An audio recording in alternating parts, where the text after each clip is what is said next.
This is RPMMO Radio, Do it live! I'll write it and we'll do it live! a podcast all about role-playing and MMORPGs. I like what you got. Good job. With your hosts, Ashen Phoenix, Sid, Jazz, Strophe, and Kishmas. Everybody off. We need to go on a quick adventure. Hello, role players. Welcome to RP MMO Radio. This is our 49th episode. Just one. Count them, only one episode away from the big 5-0 just being a little over the hill. That's right. Oh, you're getting so old. Wow.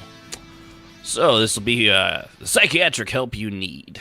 Not that we would know anything about that. I, of course, am your host, Ashen Phoenix, and with me, as always, is Jazz, Sib, and Strophe, and our call screener, Rahanar or Yunfei, depending on whichever one happens to be around. What's going on, guys? Calls in. How's it And going? Good. Kishmas, of course, not here right now because he is, frankly, he's busy with a halfling prostitute. Yeah, I know. It's shameful. Shameful? The scandal, bro. The scandal. I know. I don't know how that's going to affect his political career, but, you know, these days, probably not at all. I doubt it will. Right. I doubt it at all either. We are, of course, a call-in show. You two can tell us your opinion, whatever it is you think. We appreciate hearing from anybody if you guys call in. Just go to our Discord.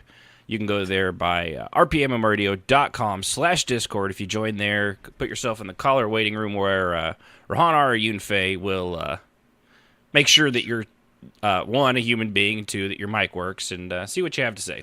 And then we'll bring you on. And we really do like hearing from you guys. Today's going to be a fun episode. We've got a lot of information and things like that. We've got at least a solid... I'd say we have a solid half hour to cram into this 2-hour show. I think we can do it, guys. I think we can buckle down. I think we can get this done. No. Yeah. See, that's the kind of enthusiasm I expect from you. That's That's right. So, I want to give a special thanks to all of our Patreon donors, including those at the raid boss level, that guy Laza, and a Truth Bob. If you want to be hip, cool, and good-looking like they are, go to patreon.com/RPMMORadio. We actually do have stuff that actually really is coming down the pipe because we've got some art stuff that's done, and now we're just going to have to decide what we want to do with it and put it on stickers, which, for those of you that have already been donating, you're going to get one. Because we appreciate you. For everybody else, once you donate at a certain level, you'll have one sent out to you if you want it. So we just have to kind of work on that. There will be buy options, too. And there will be buy options as well, which, you know. But everybody that signs up for it will eventually get one of those once we have them in hand and can ship them out ourselves. Yeah.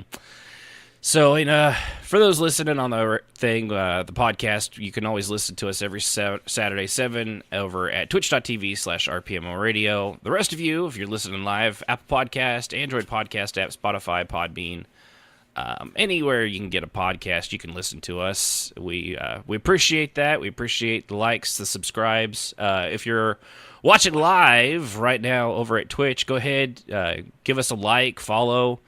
Subscribe if you've got something even like Amazon Prime, if you feel like, you're so inclined. But you are welcome to follow us, just as Commander Root did, not too long before the show started. Excuse me, I got You okay over there? snuffleupagus in my nose. I don't know what's going on. It's weird. So I can come over there and punch you. She beats me because she loves me. I do. That's the rumor anyway, right? Mm-hmm. I'm the teenager, her Ike. There we go. What's love got to do? We're married, not a whole lot. It's a loveless marriage that was done purely for thinking Proud political Mary. reasons. Keep on rolling. Wow. Sorry. Yeah, you should be. Especially with that singing voice. That was awful. It's just terrible. You're awful. I'll be honest, You're I would rather right now listen to somebody hit a bag full of kittens with a sledgehammer than listen to one more note of your voice. Are you kidding me? You're awful. You're terrible. You're awful. Somewhere in Britain, worst. they're doing a riot about cultural appropriation for our show. So That's right. We're culture appropriating the white man. He is ours now. Wait, is that how that works? I don't think. I got nothing anymore, man. Everything's madness. Well, we are American, and their accents are funny. Why is it that our accent sounds... You have to... Dang it, we need TK Dean to call in again and tell us what people think our accent sounds like, because I've always been curious. Because, like, for someone from Ireland, right, they can tell when someone's from England, so what does the American accent sound like to them? Depends which Like a region. hillbilly. Right. You're on the East Coast. I knew a Russian foreign exchange student in high school, and she was teaching me Russian words, and she was like, your accent is so cute. I'm like, when I was speaking Russian, you have an American accent. It's adorable. I'm like, huh. I never our really teacher thought told of us that. Yeah, when I took Russian, she was like, your American accent when you speak our language is just so freaking adorable. I want to pinch your cheeks. It's not right. And it's not something you think of probably in your own culture. I bet you that's probably almost except for English people who have it brought up constantly. But in their own country, it's got to be crazy. Shut up! I'm talking. And I was actually I was running out of things to talk about. This is why I got the office way in the back closet. This is actually after the show, we need to have a talk. Bring your box. You're gonna. Hey, frack your talk. I'll show you where to stick I found that box, a sub basement. On the Sub basement. basement. They say Wait. they got 90% of the black mold installed. That's the sub basement with Sith holocrons, right? That's right. Basically, at that point, All you're right, at like I'll see you after the show. we had to kick Dr. Evil out so that you could have the office. The sub basement. So, all right. Well, with that, but no, like seriously, guys, we appreciate you calling in. Follow us. We do that. Another thing, like I said, we got our big 50th episode coming up next week. Which, I mean, anybody else surprised? Like, that we made it that far? Oh, I'm shocked. Show of hands. I am too. Pretty excellent. You do realize at this point where we are at right now, we're already one episode. Thank you, Wakachoto. You're right. He is up, Strafe. I told you he was awake and scratching around, man. Yeah, he's got that Wakachoto bits itch. Wow, that sounded way worse out loud than I should probably think before I speak. But no, where we're at right now with episode 49, we're already an episode two episodes more than where we were in the entire first year of the show. Yeah. We ended in December at episode 24, and we're now at 49. So in this half a year, who would have thought doing more than an episode a week, or every 2 weeks, it would be doubled. Yeah. Yeah, imagine that. Right, but still, it's funny to think of. Took us a whole year to get to where we're at right now. So. Well, we were taking our week, time so, and being patient, and good things come to those that wait. So we're glad you waited with us. Well, I'm just surprised anybody stayed after that first 2 right? months. To be frank, that first month was rough. It was really bad. And then the new year when we got that Strafe and that worst of all that Kishmis guy, I didn't think I thought the whole show was over at that point. Look at it this way: we're in season 3. We can go back and troll ourselves. From That's season 1. right. I was trying to think of the equivalent. This is like when, what's that show? I Dream of Jeannie had to replace the husband. It's like that. It's or Roseanne back before the original Roseanne. Back before she was being racist on Twitter, when they had to replace the daughter like 15 times. It's just a different daughter every episode. It's like that. Until they finally settled on one. Yeah. You're thinking of Bewitched, right? She changed the husband. Bewitched, yeah, Daryl. When they switched Daryls. Her and her creepy little nose twitch. Yeah. Oh, I love that show. I started thinking it was creepy. Well, I'm just trolling. It's pretty cute. It's because witchcraft is of the devil. Mm-hmm. You're of the devil. No, I just never could figure out how she did it. And I was like, Seriously, I never did either. I and with the power of Google, we could easily, like 5 seconds from now, know it. Oh yeah, I know. I'm not going to bother with it.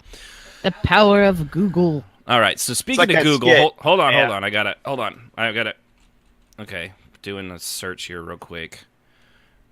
Whose What are you RP should go first? All right, they've got a new algorithm. It's an AI in Google. It actually predicts the future. Yeah, look, it says Jazz. Oh, wow. Even Google wants Jazz to go first.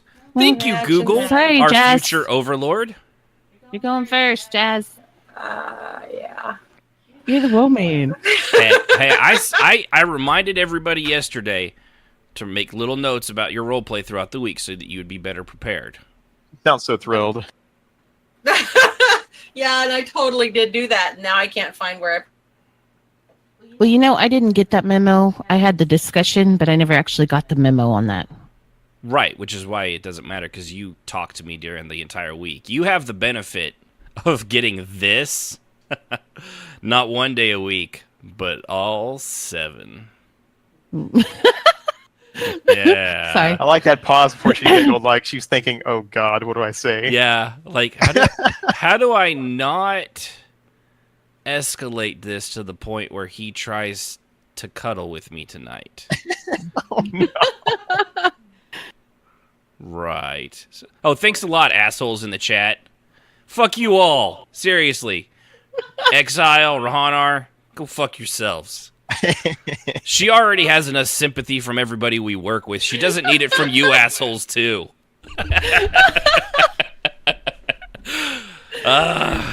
It's okay, guys. I'll let you know. We have 2 little dogs. I just stick them right between us. Perfect blockers. She also has like 14 full body pillows, which I don't know what kind of signal that's putting out there. That's cold. Right, it is. Pillows. She's named them. Just the one I cuddle to. So, Jazz, before I open my wrist, what have you been doing in roleplay this week? Did you ever find your list? Oh, we lost. I think we lost Is Jess gone? Yeah, we lost her. Oh, we lost her. She's gone. She lost just power. Huh. Oh, wow. All right, so I hate to do this. Sib, you're up first. Technically, I told her first, so then she lost power. Thank God we have her. She texted me. So, Sib, you're up. Okay, let's see. Wow, that was boring. All right, Strafay, you're next. Oh, I'm kidding. Go on, Sibby. I didn't get a chance. Okay, let's see. Sunday night, went to the tea house, did a little RP, just with the servants of the Tribunal Guild. Tea house was major packed, so it was a little difficult. Before that, I had RP'd with one of the people I met up there 2 weeks ago. I'm really horrible about pronouncing names. It was like Tiramal, but he's super nice, and getting to know him, just doing random RP here and there with him. Then we finished up with baseball games this week, so I am now will be more in game, hopefully. Engage. Yeah. But I went into game Thursday and made it to Alanu Guild Night, and I had a blast. It was a full house, and everyone was very sociable and a lot of fun. And I was on my little orc, who is in a relationship with Strafay's character, and it was hilarious because we were all standing around Sayel. How do you say her name, Strafay? Jazz's character, Sayel. I just call it Sia. Sia, thank you. Yep. I knew I was saying it wrong. I say everybody's name Well, wrong. it's pronounced Sayel when you say it fully, but Sia when you say it shortly. Yeah. Yeah. Sia. So we were all standing around her, and a couple of the other people in the guild were our vampires, and they were testing people's blood that had alcohol in it. Well, one of them acted like she got drunk, and she came over and she started chatting up Trithalis, who is Fully's, Bay. Bay. Did I use that right? Am I cool now? Kishmas, when you listen to this later, you're am not I cool? Stop! Yeah. You're interrupting. I'm trying to get this done. So, anyway, Fully. Anyway, she said something about she wanted to have fun with him, and she was hoping that wasn't inappropriate. And my character turned around and basically told her if she's inappropriate, that she'd kill her. That keep it appropriate and everything will be fine. So, and of course, Trithalis got a big kick out of that. And then She went full female Klingon, pretty much. It was great. Yeah, she's just like, he's mine. And then, of course, whenever they got done dancing, to basically mark her territory, she kissed him in front of everybody. So yeah, so it was a lot of fun. Stop that! Make it so bad. But that's my main story is the guild night at Alanu, and basically letting everybody know that Trithalis And peeing on and Strafe's Voli leg. marking her territory. She didn't do that. She just kissed him in public. Oh, that's for oh, come on, Strafe. We all know that for women, that is the bitch. You best get away from my man. Mm-hmm. Yeah. But yeah, He was shaking his leg off all the way back to the manor. I'd snap, but my hands are sweaty and moist. I don't know if anybody in the rest of the country's noticed. It's a little hot. but that was my RP for this week, and hopefully this next week I will actually be in game more and be able to be And we'll be off. social. Most of it. We got vacation the last half of the week, so I'm looking forward to that. Happy 4th of July, America. America. Yeah, That's right. happy pre-4th. So, all right. Well, that's cool. Sounds like fun. And It yeah, was. I heard you guys in here just laughing away at it. I definitely heard that. That's her peeing on his leg kind of a thing. It was fun RP. To be It sure. was pretty funny. Well, and it's one of those things, like, your characters, they're not really like that, but it would take somebody coming in from the outside to give you that opportunity to be like, you know what? Bitch, this is mine. And that's basically what it was, because she was all flirty with him, and Wooly was not liking it at all. She was like, no. But she just told her, you better be appropriate with him or else. So, but I that's believe want something like, you better behave or I'm breaking your face. yeah. Have a good one. Yeah. These tusks ain't just for decoration. They can be used as weapons. All right. And yes, Wakachodo, he says he never had women fight for him, only attempt to murder him. I just assumed that meant he's been married once. Apparently. No. Whatever he says, I mean, it's dubious, to be sure. yeah. I mean, I've woken up to the glaring stare of a pillow just inches from my head and be like, oh, no, I was just fluffing it for you, sweetie. No. Go back to sleep. It's all a dream. I fear for my life. Call the police. So, Sister Faye, what'd you do this week, buddy? Monday night, we did boot camp, ordinator boot, out in the Bailey, right there in front of the tower.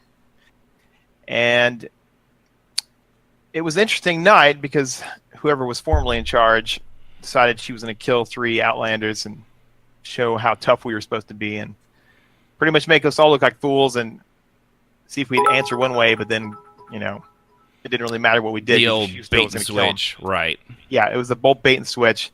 And my tune, Kizdian, he ran away from his noble life in House Salalu, became a bandit because, hey, he could be free. He didn't have to marry the ugly Redoran girl he was supposed to. And he just saw this going on. He's like, I've seen this before, except it was in the hills near Ebonheart with a bunch of bandit lords and innocent passerbyers. And so that kind of flavored that night. It was definitely some dark RP. I did enjoy how the Y'all stood up and logicked her choice into a corner, and then that particular officer had to admit it, but she did it really quickly and then moved on. But I was like, I believe I sent you to tell Ashton, like, that a boy, bro. Stick it to her. Well, it's like, I don't want to. I like the person that does it. They actually do a lot of cool stuff. But the only problem I have sometimes is a lot of their stuff is the extreme of the extreme. It's always, you notice it's always women.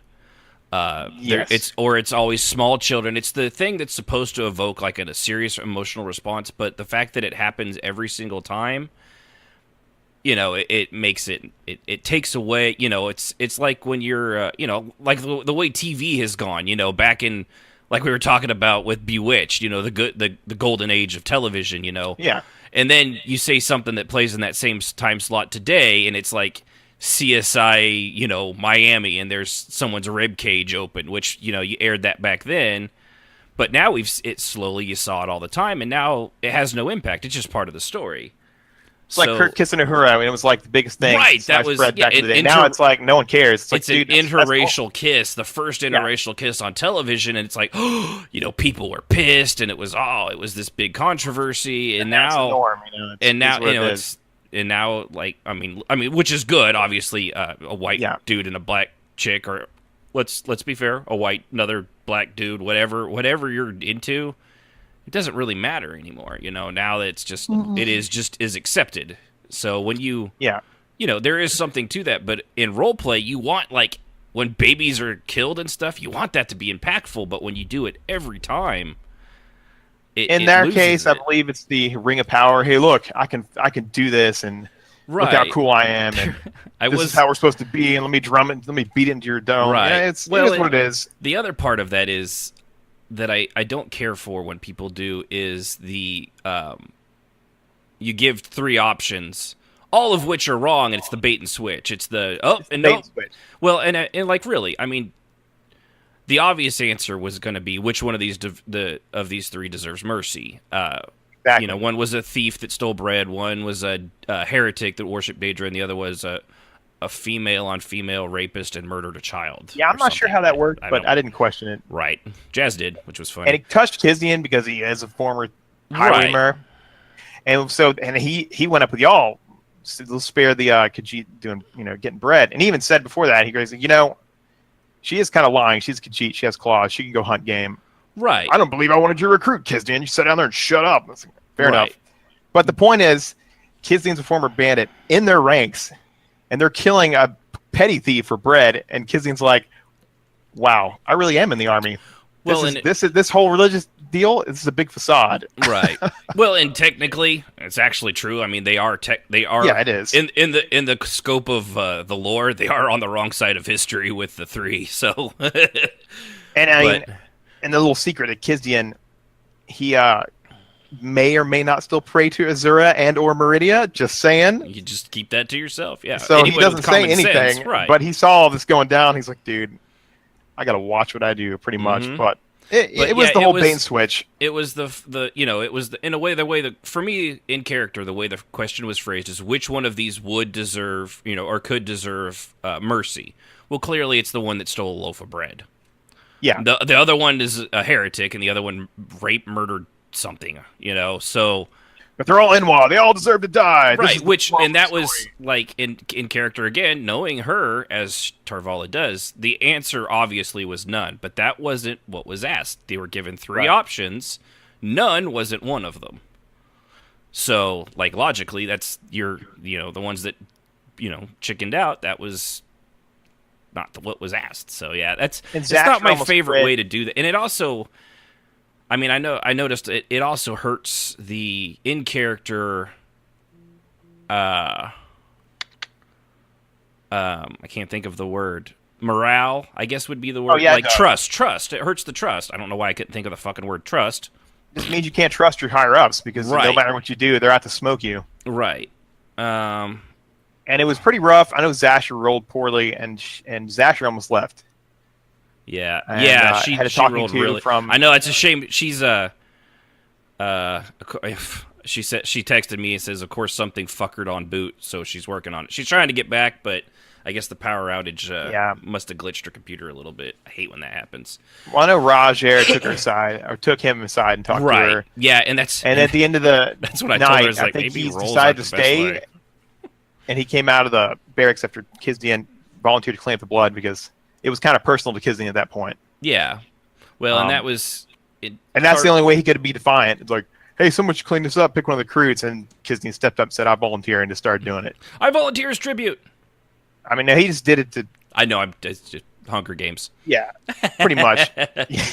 But so they went to the pub afterwards, and y'all found him, and they had a good little chat.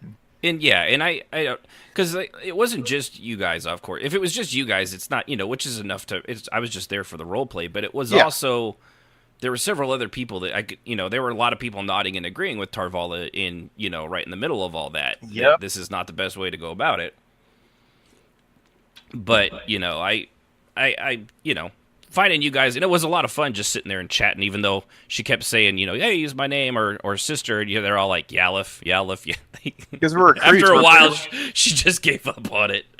We're recruits. We're afraid to I get to make us do like 50 push-ups, like right there on the floor. So yeah, and after, but it's a situation where the recruits now respect their sergeant, which is the Yalif, more than they do command right now. That's how it's turned. And look, that's kind of how it went.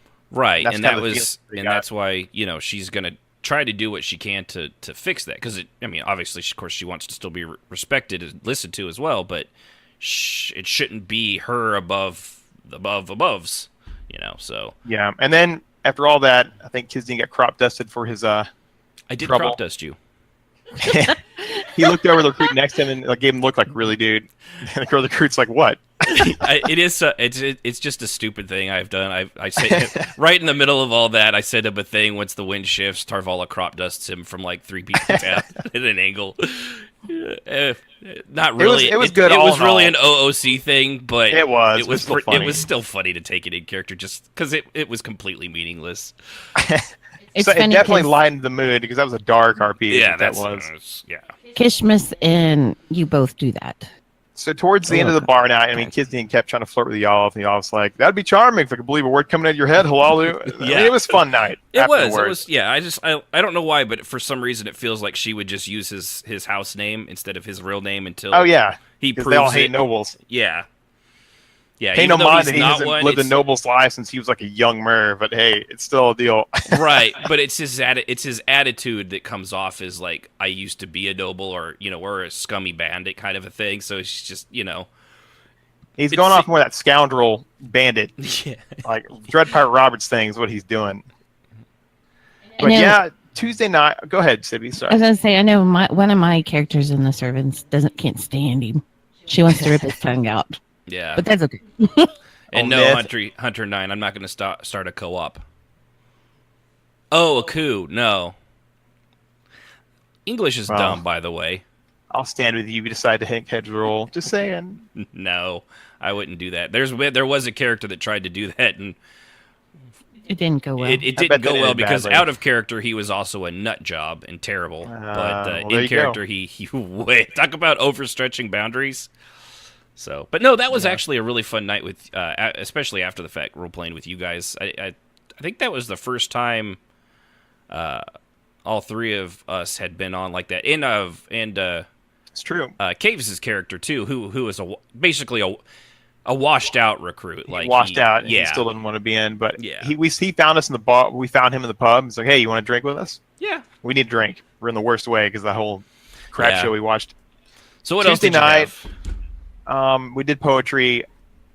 Odd thing was, like, nobody, like, everybody, there was a few folks around, but when it came to time, like, the guild list, my friends list emptied out like there was a sale down at the mall. There was nobody online except one of our new Altmer ladies showed up. There's 3 of us. So everybody, like, I think Anya read 1 poem, and then Trathis ended up reading poems the whole rest of the night. So weird because, like, last week you had that happen, but like, wasn't it the week before that you had like you actually had to move it because you were over your house? It was full house. Yeah, that's so. I think I made some people uncomfortable, and I think that spread around to that group, and I don't think we're going to see them for a while. I don't know. I could be completely wrong. Just I hope random. I'm wrong. I think people if they're on, they come. I will if say. they're not, They don't. In Servants, it's also been very, very hit. Like, there was supposed to be something yesterday, and I was already doing something else, but they ended up having to do like just a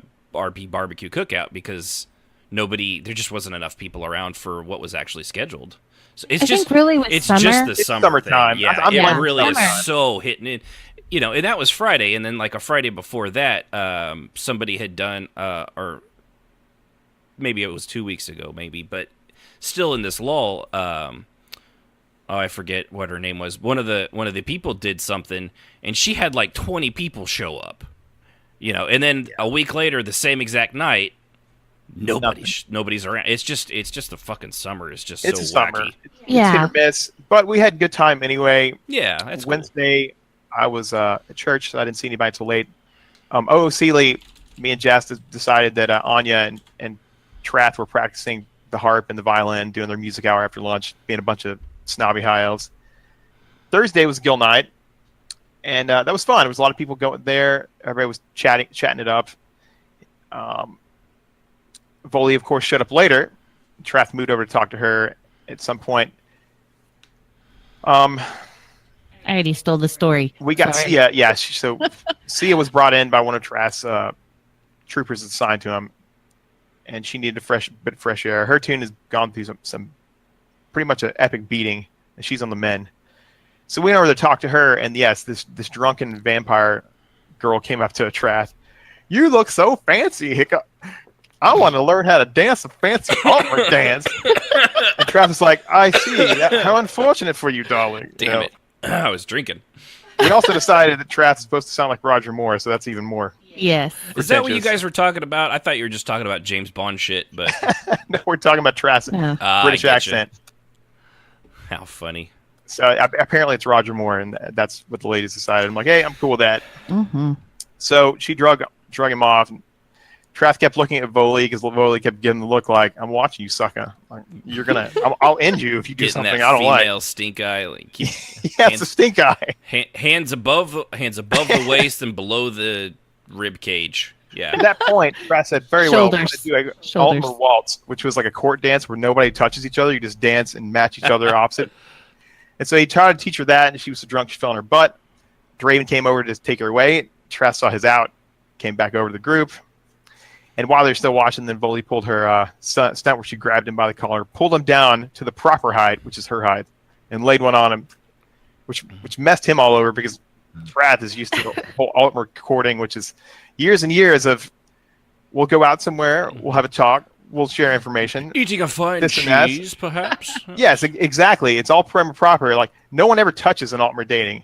And she touched his hand a little bit, which kind of sent him over the moon. And then she now did that, and he just was like, sucking face well. in front of everybody. Yeah, and he was like, he didn't know how to handle it. He was like, oh, well, this is happening. This is what you get with dating This an is orc. most curious. Yeah, so it was a good night. He carried Sia home. She could recover. And Friday, everybody was playing the Mushroom Kingdom, so I just wandered around Somerset, kind of chilling. So Ian Face says, Fire People of the Week. dance like a middle schooler, arms straight out, hands on shoulders, leave room for Jesus. That's right. I remember. Well, to be honest, I was riding around Somerset doing quests, really going dancing with myself. Oh. God. We are the worst when it comes to thinking of the worst possible songs from the 80s. You Yep. know that?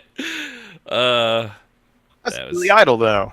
I know, but it's still just sometimes it's even the classics could still have a way a lot of cheese in them. Doesn't mean I Yeah, enjoy that's them any less, but I know they're Oh, horrible. yeah. So I guess All right. I'll go since Jazz is You're in the hot seat. She's having problems, so hopefully she'll be able to make it back. But so I did the same thing. Obviously, like that's why I went ahead and talked with Strafe when they did the thing on Monday. I've been continuing to play Star Trek bouncing back and forth between them. Star Trek Online. I have made contact. Captain's log, stardate 89.4 and a half, rounded off to the nearest decimal point. No, I'm kidding. I always loved that from Ace Ventura. Captain, we don't have the power if you'd be running that iPad all night. What are you doing in the night? the pair. I cannot reach the control panel. I've gotten too fat, Captain. Simpsons. Oh dear gosh. It was actually the Simpsons did that, and Scotty was so round and fat, his stomach was in his little stubby arms were trying to reach it, and then they blew up. But no, I've actually I did an out-of-character interview with this guild called I think it's the 38th Fleet Argo. I don't know where the Argo comes from. And I was actually, I was the first one to apparently make the Argonian joke. Argonians. And I was like, has anyone ever called you Argonians, like the lizard people from Elder Scrolls? And like, not that I'm aware of. I'm like, haha, first. Of course you would. Of course not. They're thinking Gorn when you say any kind of lizard race, right? Right, pretty much, yeah. Which, by the way, the Gorn in that game look way different from the shitty Gorn I remember from the original Star Trek. They look like the evil cousins of Trandoshans from Star Wars. They really do. They really, really do. But no, so I had a conversation with them, and what was funny about this is Star Trek. Obviously, it's sci-fi. It's not so much fantasy, but a lot of their out of character questions, I had a feeling I knew where some of these had come from. It was things like, are you a shapeshifter? That they don't allow characters that are Q, something that's all powerful. Things like which is basically the Star Trek version of vampires and werewolves. And pretty much Q is like the DM of the whole Star Trek universe. Right, anyway, and he's if you played a Q, you're literally god modding at that point, because that's right? Is there anything that they can't do? Mon Capitan, you wound me. Mon Capitan. He's such a great actor. I love that guy. But yeah, they had a lot of questions like, you can't be from the mirror world, which is like, that's the goatee Spock thing. Time travel is very restricted. All these things. It's like, this is stuff that has had to have been a problem at one point or another, that they've had to be like, all right, guys. Okay, so no more characters from alternate timelines or from the future that knows everything that's about to happen. Or, it's very limited in what they do. Like, they'll allow it, but it's got to pass the muster of their guild and their guild. Yeah, they probably beforehand. Dealt with a lot of dirt, right? Bro. And that's what it was so funny, was going through this. I'm like, this is just the sci-fi version of everything fantasy MMO role players ask. It's literally the exact same thing. And it just cracked me up to see that. I finally Friday, I got to actually role play, which was my first time role playing in Star Trek. And I know Star Trek pretty well. I've seen pretty much all the shows and stuff like that. But I'm not as familiar, with the game mechanics in the world of where it's currently at. I think they're in like 2410. If you want, I do have a lifetime account. I can totally log in and join you. If you need a fellow buddy, instead of I did pretty randos. Good. I got a tour of their starbase, which is Deep Space 13 is what they call it. It was a lot of fun. Holy shit, that those starbases are really they're freaking gargantuan too for the player-made guild house thing or fleet, whatever, that's going to take a while to get used to. But it was a lot of fun. Got the tour. Of course, I created a female because I really had only planned to check out. I didn't really, and then after a while, I was like, I guess I should probably check out and see if there's role play. So she's Zavala Sewell, and she's a Trill, which is the ones, if you watch Deep Space Nine, the Jadzia Dax, the people with the spot and have the slug in their stomach. So. And I'm thinking she's either the second, or I've still coming up with it. She's the second or third body that the slugs inhabited. So she's not as old as like Dax was, for example. But no, it was fun. I got to meet a lot of people. They're actually all really cool. Their roleplay rules and stuff for their guild, it's literally as if I had made it up myself. Like there was nothing I wasn't like, that's fair. That's fair. Good. That's fair. People like things like, because there's starships and stuff, so like, am I able to take my uber powerful tier, I don't know what they call it, tier 6 souped out modded ship, and and they're like, out of character you can play in whatever you want. In character, if you have a ship, most of it's role play anyway, it's imaginative. that it needs to be lore appropriate for whatever, the Federation. And of course they actually they've done a very clever thing where I guess the Romulans in this Strophe are broke up into two, the Romulan Star Empire and the Romulan Republic. So, and the Star Empire is still the Empire bad guys. is the remnant. They're still cooking around, but they don't have total control anymore. The Romulan people have spread up into the Republic.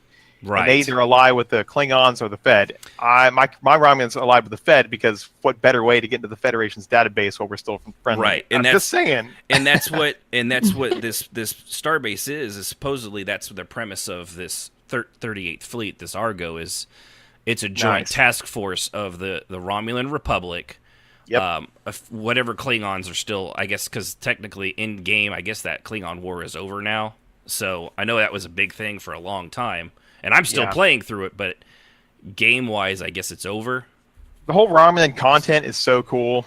It's pretty interesting. I highly recommend you check it out. Yeah, I've been playing through the story. And you are right. It is very much feels like a single-player game until you finally get into a fleet, which I'm still not part of. I'm in the process of, but I think it went very well. Apparently, I'm able to roleplay. Hey, Jazz, how's it going? Welcome back. Oh my God. Are you okay? Thank you. Oh, I'm fine. I'm just pissed. I hate Windstream. So Ashen, when any of them are listening, I hate you.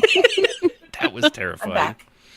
So Ashen, if you want somebody to pal around with that, I could be persuaded to reload it up.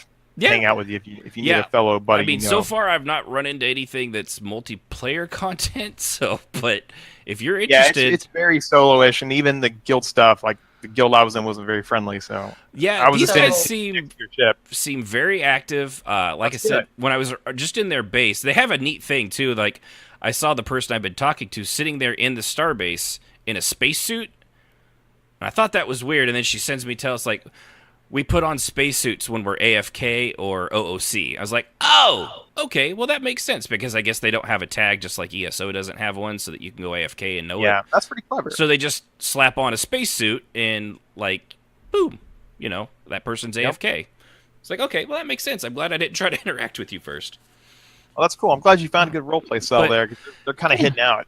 They really are, and like it was just happened to be this was the first guild that I finally ran into that had a functioning website and things like that. And they are very old school. I will say it was cracking me up. They don't have a Discord, but I could respect that. I think it's a little outdated at this point because even if I can talk Jazz into it, it's outdated.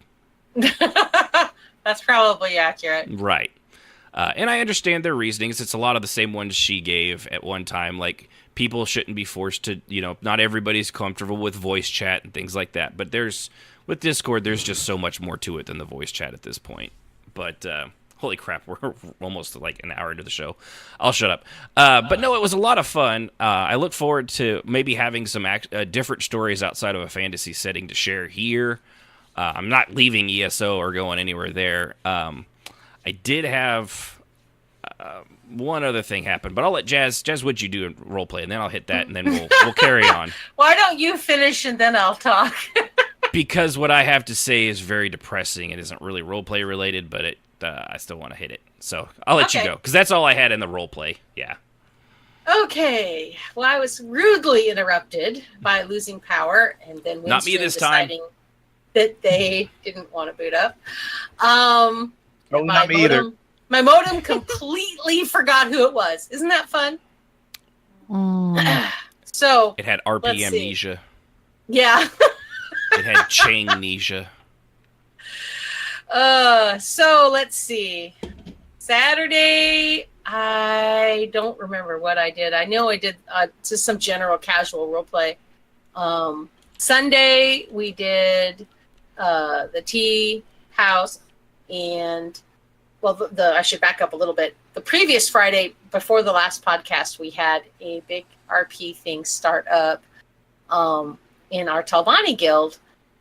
And then during the week, we had a meeting to put this person on trial for what had happened. And then we ended up retconning the whole thing.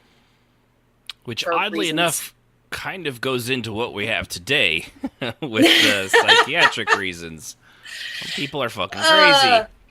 Well, it gets bad when you've had to retcon something for three days worth of something because of it was 3 RP days. And has consequences, and I don't know why. If you're gonna play something crazy or go out of control, man, take the hit. It's not like a permanent thing. It's okay. Kids today don't want consequences, bro, and I don't get it either. It makes me nuts. It does, but different RP styles. So after meeting with everybody and having my guild leader hat on most of the week, off and on to manage drama on 2 different occasions for 2 different people, retconning both things. I almost never retcon anything. You guys don't know. No, these guys do. I personally hate it too. Yeah. I would rather eat glass than I would like to find a way to make it work rather than go and say, okay, you know that RP we just spent the last week doing? Forget it. Right, because it's a waste of, it's literally a waste. You wasted it's a waste your time, of time. You wasted story energy, building, everything. Yeah. And so, not to mention the exhaustion of dealing with drama when people are like, I don't want to pay consequences. So, regardless of all of that, most of my week was spent pushing out brush fires and handling the drama. Monday was ordinator training with Zash. Not Zash, Zaz. I keep wanting to reverse those two. Zaz. We had talked a good deal about that while we were waiting on you. Oh, really? Okay, yeah. Well, it was a big roleplay thing during the week. Yes, it was. It was really big, and it was a big deal, and I did not roll well. You roll like ass. At all. And I have a rule, and again, you guys don't know me, but these guys do. I roll and that's it. But I rolled and I didn't like it, so I rolled again, and it was still the same thing, and I rolled again, and each time I roll, when I re-roll, because I want something different, I want to make sure that this is really what's going to happen, I'll switch around my priorities so that if it was low means I don't do this, high means I do this. The next time I reverse it so that, I have a better chance of getting what I want. And I rolled again. I rolled 3 times. And the answer was the same all 3 times. So I threw it out and I said, well, he's not going to do that, but it's obviously going to be because you're not leaving the guild, which is basically No, I'm not going to leave the guild. Yeah. I think that's where he was heading, and that's where my roles were kind of pointing towards. And you were pretty upset in voice chat. I mean, you were pretty upset in voice chat. I do remember that. I was irritated that it was going that way, yes. Yeah. I have left guilds before because of roles. I know that it ends up with a lot of hurt feelings, and I get really stressed out when it happens because I know that people are going to be like, so you're just making that up. They don't understand the dice thing. So because it sounds insane to everybody else, right? I don't think it sounds insane, you ass. It's how I handle not mixing, so that I'm not making I decisions. just like messing with you. I know you do. You're trolling me. I can tell because you're giggling like a maniac. I don't know what you're talking about. So I ended up rolling again with regular dice. The thing is, with the randomizer things, it's not really random because it's a computer program, so it can't be random by definition. It's just easier, and we all use it, but real dice are far more random. I'm sorry, but it's true. Mathematically, I'm correct. So I just went and got those I've seen programmers it's as close to random as you can get, but it's still just it's a program. Yeah. So I went and I got a real die, and I threw a real die. And one of these? I heard that. One of those, and I got right in the middle. Hope that was a nat 20. Oh my god! Actually, it was. I just looked at it. It was a 20. That's hilarious. Excellent. So I ended up not having him leave. He talked to the boss, and he got yelled at by everybody. And is that what they did when they brought them all in there? Was just probably yelled at you? Is that what I figured was happening? Well, they basically told him he was being a baby, and no one really took the time to figure out the problem wasn't. They made it seem like he just. It wasn't the killing; it was the deception. the deception, they're bound, they have no chance. He is lawful. Give him good. a dagger and let them. Let him fight. You know, at the very least, if they're bound and they have no choice, just bait slit and their switch throat thing. and be over it. Just slit their throat and be over it. He doesn't have a problem with killing their Enwa. The issue is the suffering, and he was like, that wasn't right. There's no way for me to stretch my mind around that making it right. He just should have slit their throats. And that was his problem, but he couldn't get anybody to listen, and he was so furious. And I was upset because I didn't know how to make him known without crossing into OOC. And I hate explaining things OOC. So I didn't want to do that, and didn't. And he left. He was dismissed, and he walked out. And he got his stuff, and he left. And he went and got completely shit-faced with Strafe, Toon, and another character who used to be in the Servants Guild but isn't anymore, and met us at the tavern, and we all three got drunk. And it was a lot of fun. And in the end, you know, my rolls are still really crappy, and he's out killing things and getting his head right and praying and doing all those goody things. So, you know... all that boring stuff you don't want to role play out yourself. Yeah, right. I really don't want to role play it out. So I've been leveling him, and he's just been out there trying to get his head screwed on straight. So that ended that. But the role play from Monday kind of carried over. It was in the back of my head, and I rolled a couple times, and I wrote for him in his journal. And I don't post his journal on the Servants website most of the time. I post it on my own site because I don't want people to get upset at me, and I haven't had a lot of luck lately with that. So I post on my site where I can kind of control the low back.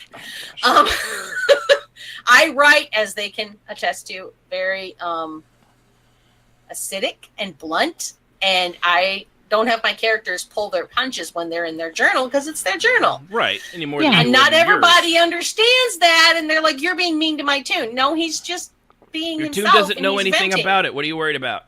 Exactly. So I got memories of somebody I used to role play with used to read your journal all the time. I think they were obsessed with you. Did you know what she wrote about your Toon Strafe? I was like, I don't care, man. That's her deal. I mean, what am I going to do? Tell her not to think the way she wants to think? Don't write about me. Yeah, exactly. It's like, come on, get a grip. And the truth of it was, I never wrote about anybody I didn't ask permission to first. I don't do that. I'll write about you if it comes up. If I am going to write about somebody by name, now I wrote about people and didn't say who they were. They may know who I'm talking about, but that's not my fault. I'm covered because I don't name them. Anyway, so most of the week has primarily just been firefighting, and dealing with all of that. But the role play with Zasher kept me occupied on Monday, and I've just kind of been trying to handle life in general. And we had Talvani RP last night. My character Soldreni is now a magister instead of a master, because Dalatori stepped down, so she's going to be the magister now, and so that will be some interesting RP. Yeah. So, I mean, it's back on track. Everything's back on track. Everything's moving forward at the proper pace. It's just this week was just...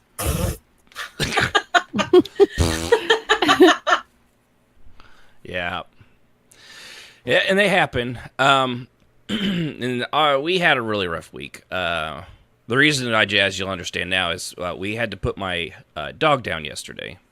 Oh, I'm sorry. Yuna, my husky, who I've had for 10 years, and she was about 1 or 2 years old when I got her. So she was 11, 12-year-old dog. But I remember her. Yeah. Yeah, beautiful dog. She's named Yuna because she had a brown eye. She had a blue eye, 2 different colored eyes, just like Yuna from Final Fantasy X. She helped me. Sad face. Yeah, she helped me through my divorce, which Jazz did as well. She was there before I met. I mean, I knew Sid, but before her and I were a thing.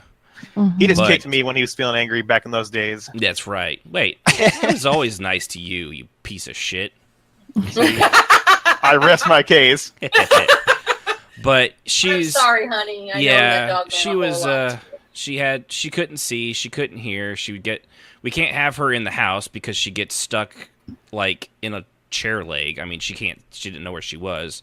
Her hips were bad. She couldn't stand hardly up on her own.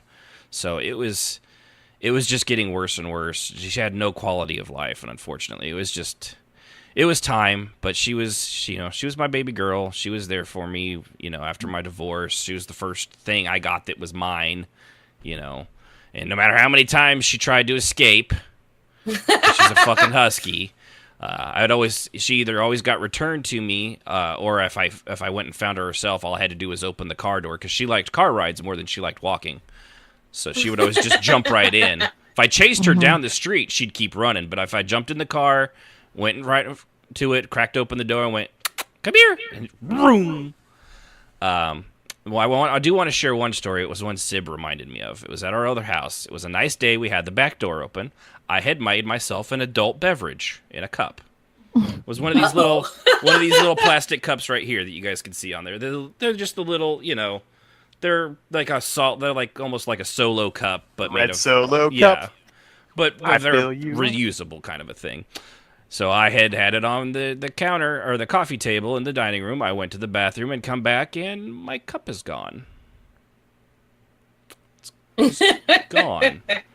Nothing was spilled either. It was just gone. So I call out to Sib. I'm like, "Hey, did you take my drink?" No. She doesn't drink, by the way. So I was like, "Why?" I thought maybe she was being an ass and just playing a practical joke on me. I'm old. I'm not that old. I can be an ass. We start looking around for it, and we look outside, because Yuna is inside by this point, and there is my cup, sitting perfectly in the middle of the yard. Not a drop spilled.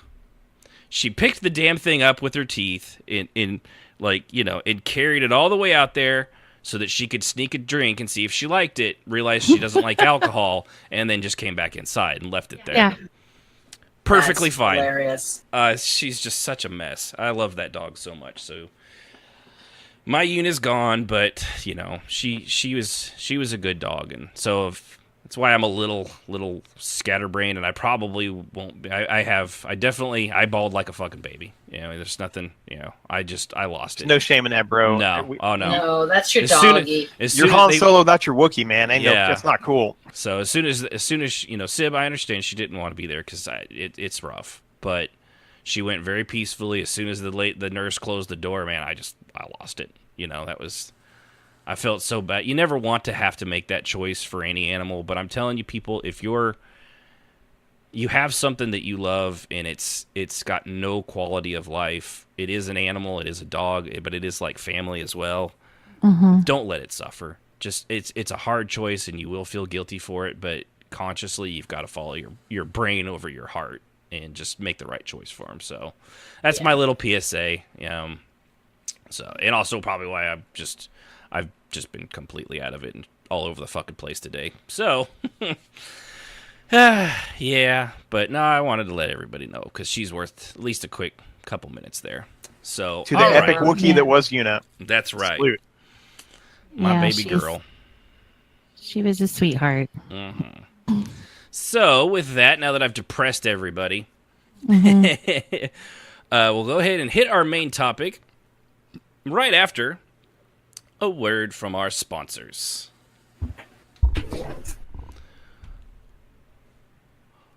What are you looking at?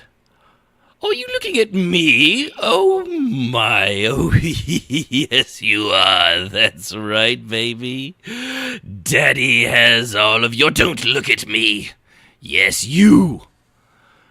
No, don't you look over here. Hey, cutie. What's wrong? Am I too sexy for you to take a peek at? Oh, sugar, you don't know what you're missing. Eyes forward. What is this nonsense you're spitting? I don't hear anyone ask you to look at me. Look at these baby browns. Come on, sweet cheeks, show them to me. You know you want to. Stop it. You're driving me crazy. crazy. Why don't you want me to do this? Oh, come on, Harley. Come back, baby, please. And freeze. What you have just encountered is a person that is, in a nutshell, crazy. Just crazy, and should be handled with extreme caution. Or you could try our new line of perfumes. I am not the one. Guaranteed to make the loonies keep their distance. Let me give you a small demonstration with one little squirt. There we go. Now, let's see. Hey, you sexy. You come here for a good time? Why don't you shut... Oh, God, what is that? Oh, for the love of... Oh, holy hells! Oh! That's right, yes, it works just like that. One spray of those crazies will leave you alone. I am not the one is made with smoldering ash from the moldiest of cigarette butts. The chemical liquid fluid from the most used porta potties, the essence of trash at a landfill with just a hint of juices of roadkill. If you don't run those crazies away with just one spray, we'll be happy to refund your money.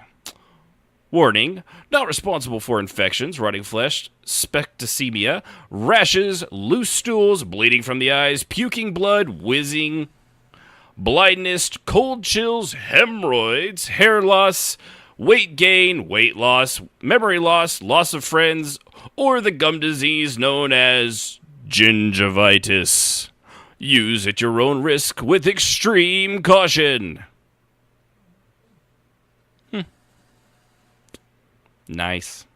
I don't know how you paid Mr. J to do a cameo, but man, he is very expensive. Hold on, I gotta take it. Well, just like Gormal, he kind of wrecks the place on the way out. So I hope you insured. Yeah, the I studio. actually wonder if this isn't a Gormal product because it seems like that's something he would come up with. To be honest, I wonder if this is one of his subsidiaries. Maybe. I mean, he is a venture capitalist troll. I mean, it is what it is. Yeah. Oh, hey, guys, I'm going to go with Mr. J, so I'll see you guys later. Oh, dang. Oh. Come on over here. Let's go have some fun. And now we all know Sibius was really Harley Quinn the whole time. The shock. I had to throw that in there. Oh, man. Okay, so... I do have a little news story. Oh, yes. That I put in there. Go for It's nothing real fancy. It's on. I was just kind of flicking through stuff, and I saw it, and I thought it would actually be a really good. Just RP get to the thing. point. Okay, sorry. We're already an hour and 10 minutes in. So It's in Black Desert Online, and it has reopened its reinvent or I couldn't pronounce that word either. renovated water park for the summer. Yeah, I kept So stumbling on it too. if you're an RPer in Black Desert Online, and the article's by Bree Royce, and of course on Massively Overpowered. The only place for MMO news. Yeah. No, but apparently there's a water park called Terra Mayan. That's the one I couldn't pronounce, yeah. Terra Mayan Water Park. And it opens, it's open now until July 18th. And it sounds like it's a lot of fun, and it'd be a lot of fun to go RP in. They've got you can pop giant clams, shoot coconut cannons, cliff dive, explore the ghost ship, shoot at water balloons, jumping puzzles, test your strength. A lot of So it's like going to Okinawa. Yeah. They didn't have this in there when we played, so I'm No, curious I don't what it is remember now. it. I But think no, we got hosed. Where's our Argonian water park? With the data slide and all that. Fetid swamp water, giant mosquitoes, right? Yeah. it sounds interesting, and it sounds like a fun place that if you're an RPer in that game, you might check it out in RP, see if there's any RP going on, and let us know. So Yeah. but that was Yeah. my little news story. I just thought it was cute for I the think summer. there's a few. I saw in Star Trek Online they're having something over in Risa, which is it's a summer festival as well. So I'm thinking those are getting ready to kick back up on a lot of games. I don't know what Well, I Risa's know. was, but I know, Yeah, like Rise in is cool. ESO, we wouldn't you'll have enjoy it. anything like that. Yeah, the Rise of one, bro. It's really fun. You should check it out. no. What was it? Somebody had said, oh gosh, There's some. Dang it! I can't even bring it up because I can't remember. There's some new house coming to ESO like next month. That's very apparently summer styled. So of course you have to buy it, and it's probably $200 or $150, but still. More than likely. More than likely. Strafay, you need to put that in the general chat, by the way. But share that with everybody. That one's I love that. Oh, that's not. I thought it was in general chat. No, you did that in host chat. That is an Argonian water park. But okay, so. Getting to the topic here, psychiatric help. It's not so much what you need as so much as, when people play crazy characters. A lot of them, they're not always done great, but they're also, because they're not easy to do. If you're not crazy, well, and if you are, you usually don't know it. Or you can't really control it. So playing a character that has like a mental disorder or a psychiatric problem isn't always the easiest thing to do. And it doesn't even have to be a mental disorder or psychiatric problem. It could be someone that's eccentric. Stable. like Luna Lovegood from Harry Potter, like something like Yuri played, or like Kenix. He actually technically he is more of a sociopath because I based him off of Raymond Reddington from Blacklist, and who will do the right things but do it in the wrong ways, which is definitely not a great way to go about it. But it's not always easy to keep. Sorry about that. It's different, and it's something out of a lot of people's. Not a lot of people will play those, but most characters. If you're killing constantly and you're always bragging about it, your character has a mental disorder, whether you intended it to or not. Like assassin characters, I think we can all agree there's a certain level of mental disorder inside somebody to be able to constantly kill like that and then go about their daily lives, So we've got a list of different things here that we're going to hit up as we go along. But to start out with, you want to know what kind of offbeat character do you want to play. You may not, like I said, if you even come up with I want to play an assassin or a thief. Well, right there, you're already decided that you're going to play a character with some sort of mental instability. Mm-hmm. Whether you even intended to or not. You may not be like, well, I want them to be, a schizophrenic or, or narcissistic. But there's certain things in there. Like, I think, take the Catwoman, Selena Kyle from the Batman comics. She would be a narcissist. She's psychopath. And a narcissist too, because she's very, very, given she also does have the skill to back it up, but she's very, very narcissistic in her abilities and her skill in what she can and can't get away with. But yeah, she's also, you're absolutely right. Sociopathic. When I played Ringots, and he was literally an old EQ1 era assassin. It took Jazz's Tune years to pull him out of it, and she didn't really ever pull him out of it, and he was still really a broken person. Yeah, well, and some things can't fully, they can get better, but they may never be able to be fixed. I think he went from being a psychopath to a sociopath. He was slowly pulled out of his psychosis. Yeah. But he's still nuts. Right. Yeah, it was. So, but you gotta, it's like we know, every time you create a character, obviously you need to have an idea of what you want, but if you're gonna play one with a disorder, you might need to give it a little extra thought. We've got a list of them from bipolar, schizophrenic, autistic, PTSD, narcissism. We're gonna go into the difference between psychopath and a sociopath. They're in the same vein from all the reading I did, and that's what I always thought of. We researched a good bit of this, but it's different shades of gray, I guess, to put it differently. So we're going to go into that. And the other aspect of this, too, is when we go over these, it might help people. Like when we're playing with role players, we're obviously a very eccentric bunch. We all know that. We all have problems. The thing that Jazz had this week with having to retcon stuff, that comes, I think, from some of these disorders. Now, they may not even know it. It may not be diagnosed, and it may not be severe enough to even require treatment, but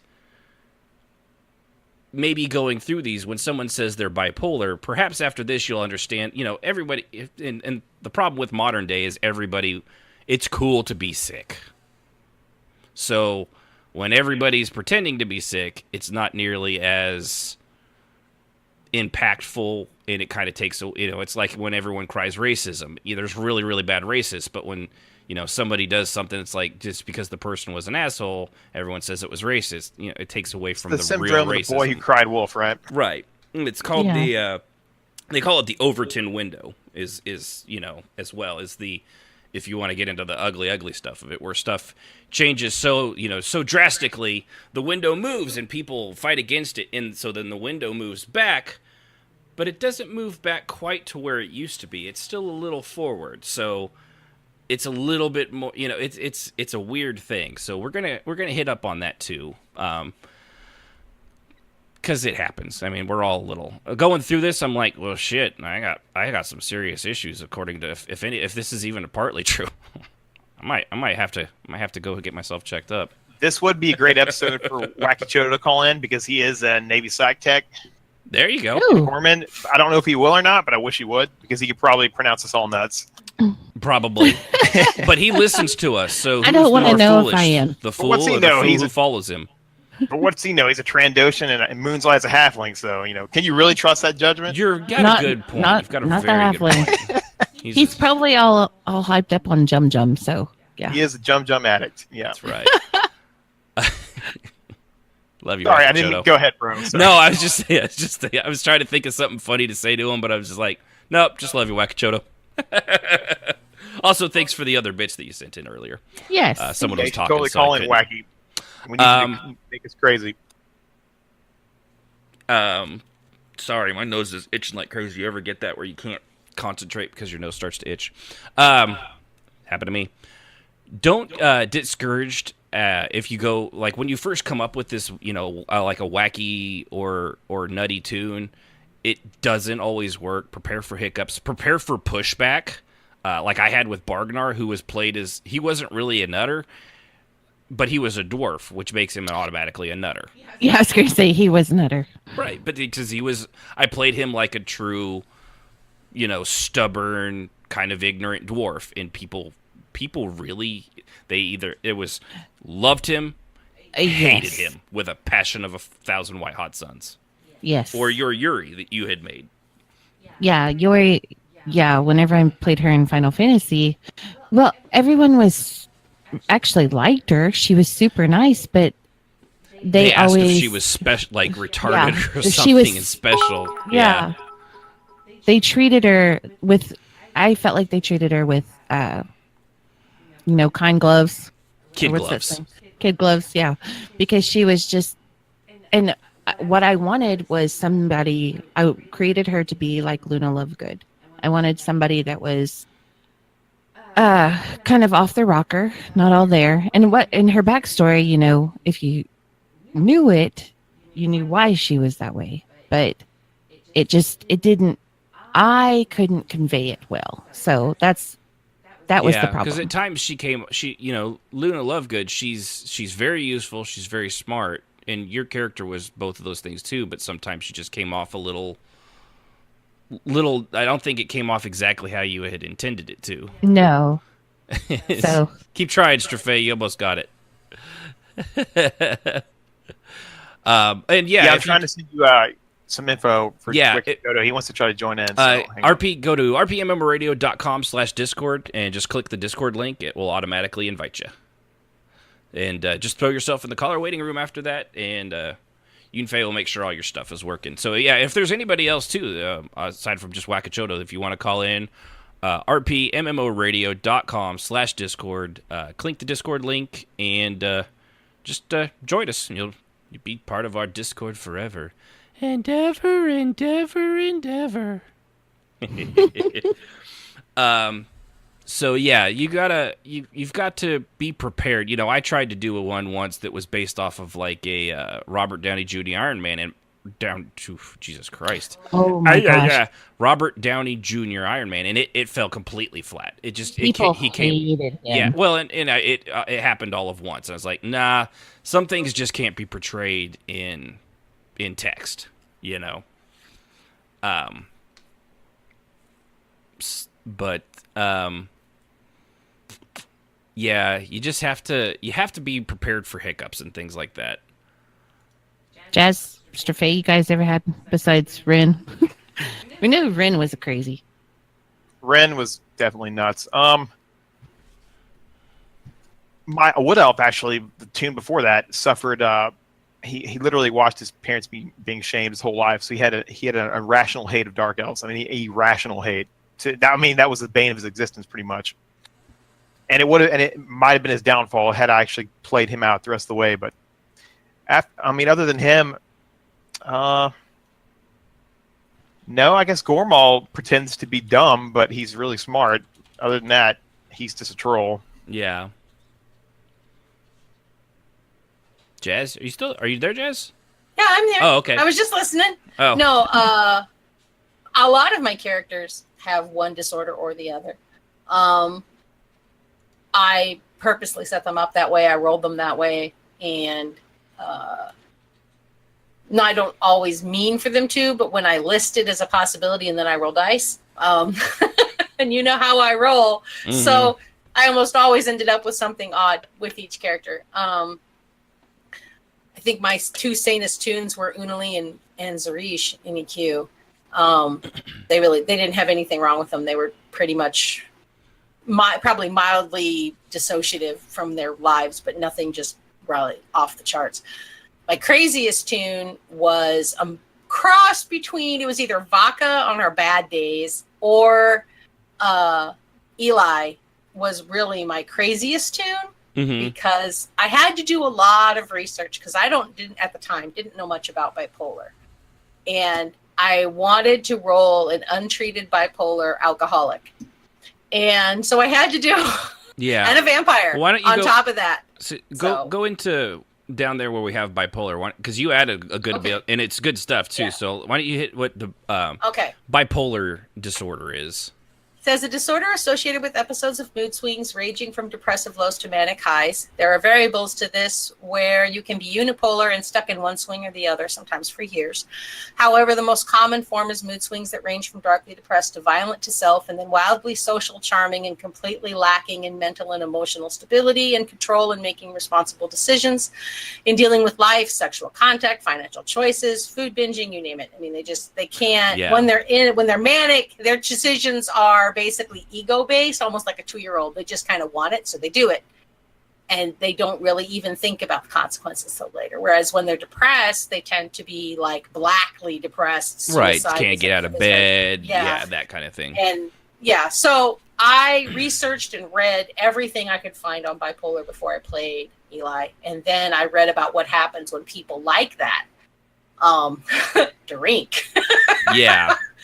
And that caused that basically for almost everything except, drinking almost amplifies everything, really. Yes. So it really just made him just this viciously dangerous old vampire crazy guy. And he was fun to play. And people found him amazingly charming. And they'd be like, it's scary how he can switch from one to the other. And I was like, yes, I did it right. Because he could be so charming and so interesting. Is that Eli? Yeah, and then the minute you crossed him, or the minute he had a bad day, man, he could flip on you and turn into Mr. Uber Vampire, and just kill you.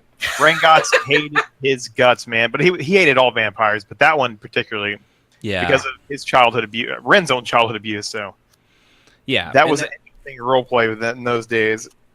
Yeah, and it's one of those things. Like I said, you gotta, if you're gonna do something like that, you really do.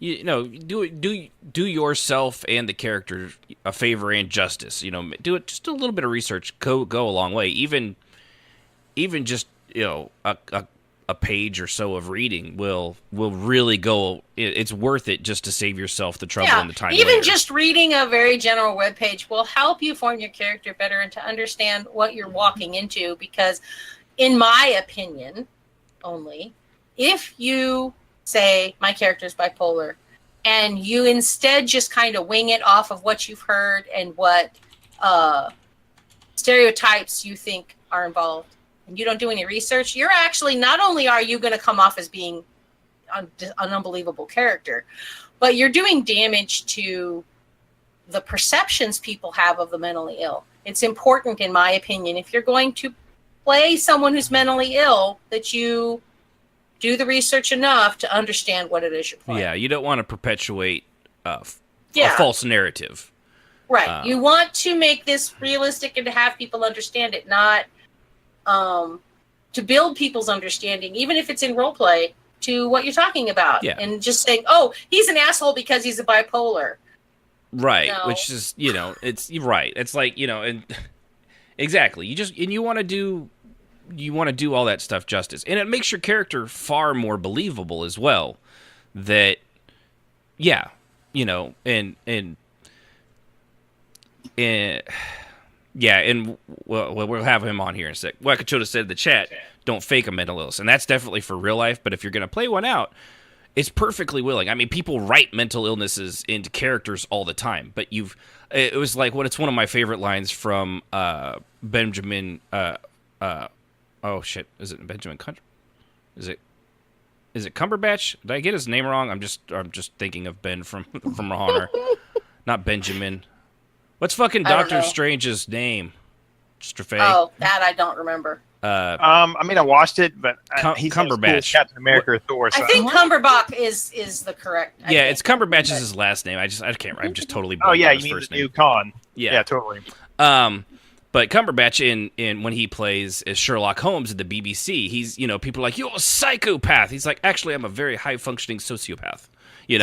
There's a difference, and you want to they were very good at making sure to put that in there and to do the right thing. Benedict Cumberbatch. Thank you, Jesus. You. I was looking it up. Yeah. I had it. I was honestly, Rahana, I was thinking of your name, and I was like, and I have a cousin. It's a B name. So it's like, But, all right, let's go ahead and hit our call line here and see if we can get Wakachodo. Are you there, Wakachodo? You got yourself on mute. Yep. Oh, how's it going, Wakachodo? I appreciate you calling RPMO Radio, even though your brother's like, hey, call in. All good. It's all good. So he said you're actually trained in kind of stuff like this, right? Yeah. Yeah. So, am I wrong in what I was saying earlier about actual people when everybody's like, hey, it's the cool thing to have some sort of mental disorder that really doesn't affect anything, but it's neat for the sympathy, I guess, that you get from it. That's always a really, really bad thing, right? It is, because it's a double-edged sword. The reason why it's a double-edged sword is if you play the pity party and you find yourself being diagnosed with this, no employer on the planet is going to want to have your services because you're too unbalanced and unstable. And it's kind of irreparable damage, because then that spreads all over the place, and then you have to go through 3 times the work just to get all of that removed. And once that's on your medical record, having a personality disorder printed on there is almost impossible to get rid of. It's possible, but then you have to go through a lot of legal action. And a lot of money, too, isn't it? Yeah. Yeah, you're pretty much ruining your own life of your own volition. Right. Yeah. What, attention? Yeah, and I know a lot of people online. Like, I know some of them I do believe. I know there's people with the shades of autism, and there's it's good to know in advance, and and that's always well and good. But then there's some people that's just like, I don't think that you have what you think you have. It's like, well, I've never diagnosed, but I looked it up on Medical MD. Most of the people who say that those kinds of line of thought is usually falling into the borderline or adjustment category. Rarely is it ever somewhere along the lines that they say that what they are. Now, I know some people do their own research, they end up finding out what they are, and they tell their doctor this is what they are. But again, a lot of these require meeting criteria. All of us have traits of everything in the DSM-5, but that doesn't mean you meet criteria. Yeah, like everybody has mood swings. And we all have bad days. We all have days where we're super chipper and charming. That doesn't make you bipolar. Absolutely. It just means you could have, maybe you didn't get enough sleep, or maybe, life's a little hard on you right now, and, Or you're a woman. Go ahead, Or- throw it out there. I know one of you guys wants to. Actually, If you actually want to see if you are concrete proof that you are suffering this, you're going to need at least a minimum of 6 months of observation from a professional. You right. can't it's- just Really? throw that at Yes. somebody. It See- takes a long time to get diagnosed, and there's a lot of tests and a lot of observation and a lot of discussion before they're ever going to put that on your record, because it, like you said, it's yours. Once Right. you have it. I Just guess wearing it's a it good down. thing and a bad thing. yeah. Really? Well, because, Well, it's really not a bad thing. I mean, it is, but It isn't. can I be mean, if it's- I hate. it can be if it's so severe. It's one of those people that, like, not to bring the real world into it, like the guy that went after that newspaper just this week. Oh gosh, yeah. He clearly had some serious issues going back for over a decade, but, he's not going to take himself in there and do that stuff. That's where that stuff can get really ugly, and you wish it could go faster, but because once you've been put on, and back me if I say anything wrong, Wakachoda, I want you to correct me by all means, because stuff like that's too important for me to put out false information. But you don't want to just willy-nilly do, like, somebody with a rubber stamp, like, take a look at you for an hour and be like, insane, okay, that you don't want that. It needs to be a process, and, And it's There's also also a lot important of- that, like, autism is not a mental disorder, and I know that people do try to play it that way. It's just something you are. It's the way your brain works. There's The also a government- lot of variables that are compounded on the fact that the patient also needs to help the doctor by obeying the prescription and obeying the treatment plan.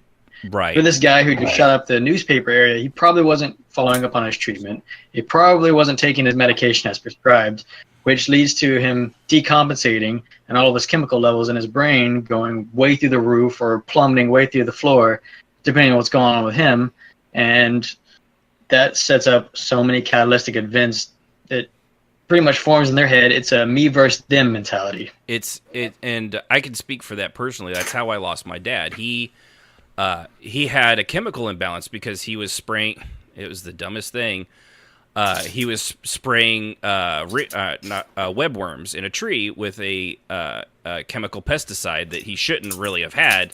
Wind shifted, it went into his face, and it actually, I think we're pretty sure that that's where it all started, because he was a perfectly normal person before that, but he slowly went his chemical, they had him treated and things like that, but he started getting super paranoid. I was dating at the time, and I leaving the house, my parents always wave goodbye, and there was a time I look back and they were already gone, and I found out later from my mom that he had pulled her inside because he was sure that the police were out there and they were about to storm the house. Yeah. My dad And he was a maintenance man at State Farm. and that's exhibit A of missing one dose, and that paranoia kicks in, and Right. they either need inpatient services or the ER needs to hold him for a while. Yeah, to get and him. we had him committed for a time, and the problem with him was that he would take the medication as prescribed, and he would start to feel fine. And then because he felt fine, I don't need the medication anymore. Yep. And this all led to, we had to have him committed. We got him released.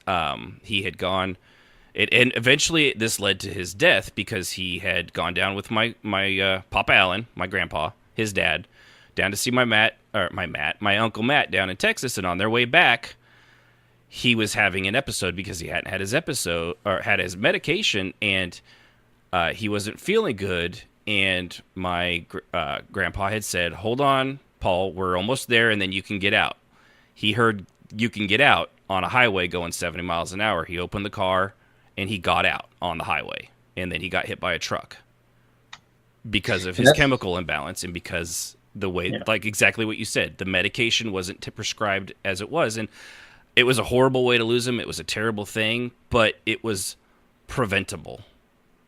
And that's another good example of the honeymoon period. where they get to the point where I'm better now. I don't need this anymore. Actually, some of these you can't stop medication. And while most psychiatric medication, we don't want you to take longer than 6 months because it permanently alters your brain. Some people don't have a choice. You've got to take this for the rest of your life. Otherwise, you'll just get worse and worse. Yeah, and fluctuating in. Now, correct me if is going off and on, off and on, off and on. I can't imagine that's actually better than just sticking with it either, because you never really get a chance to.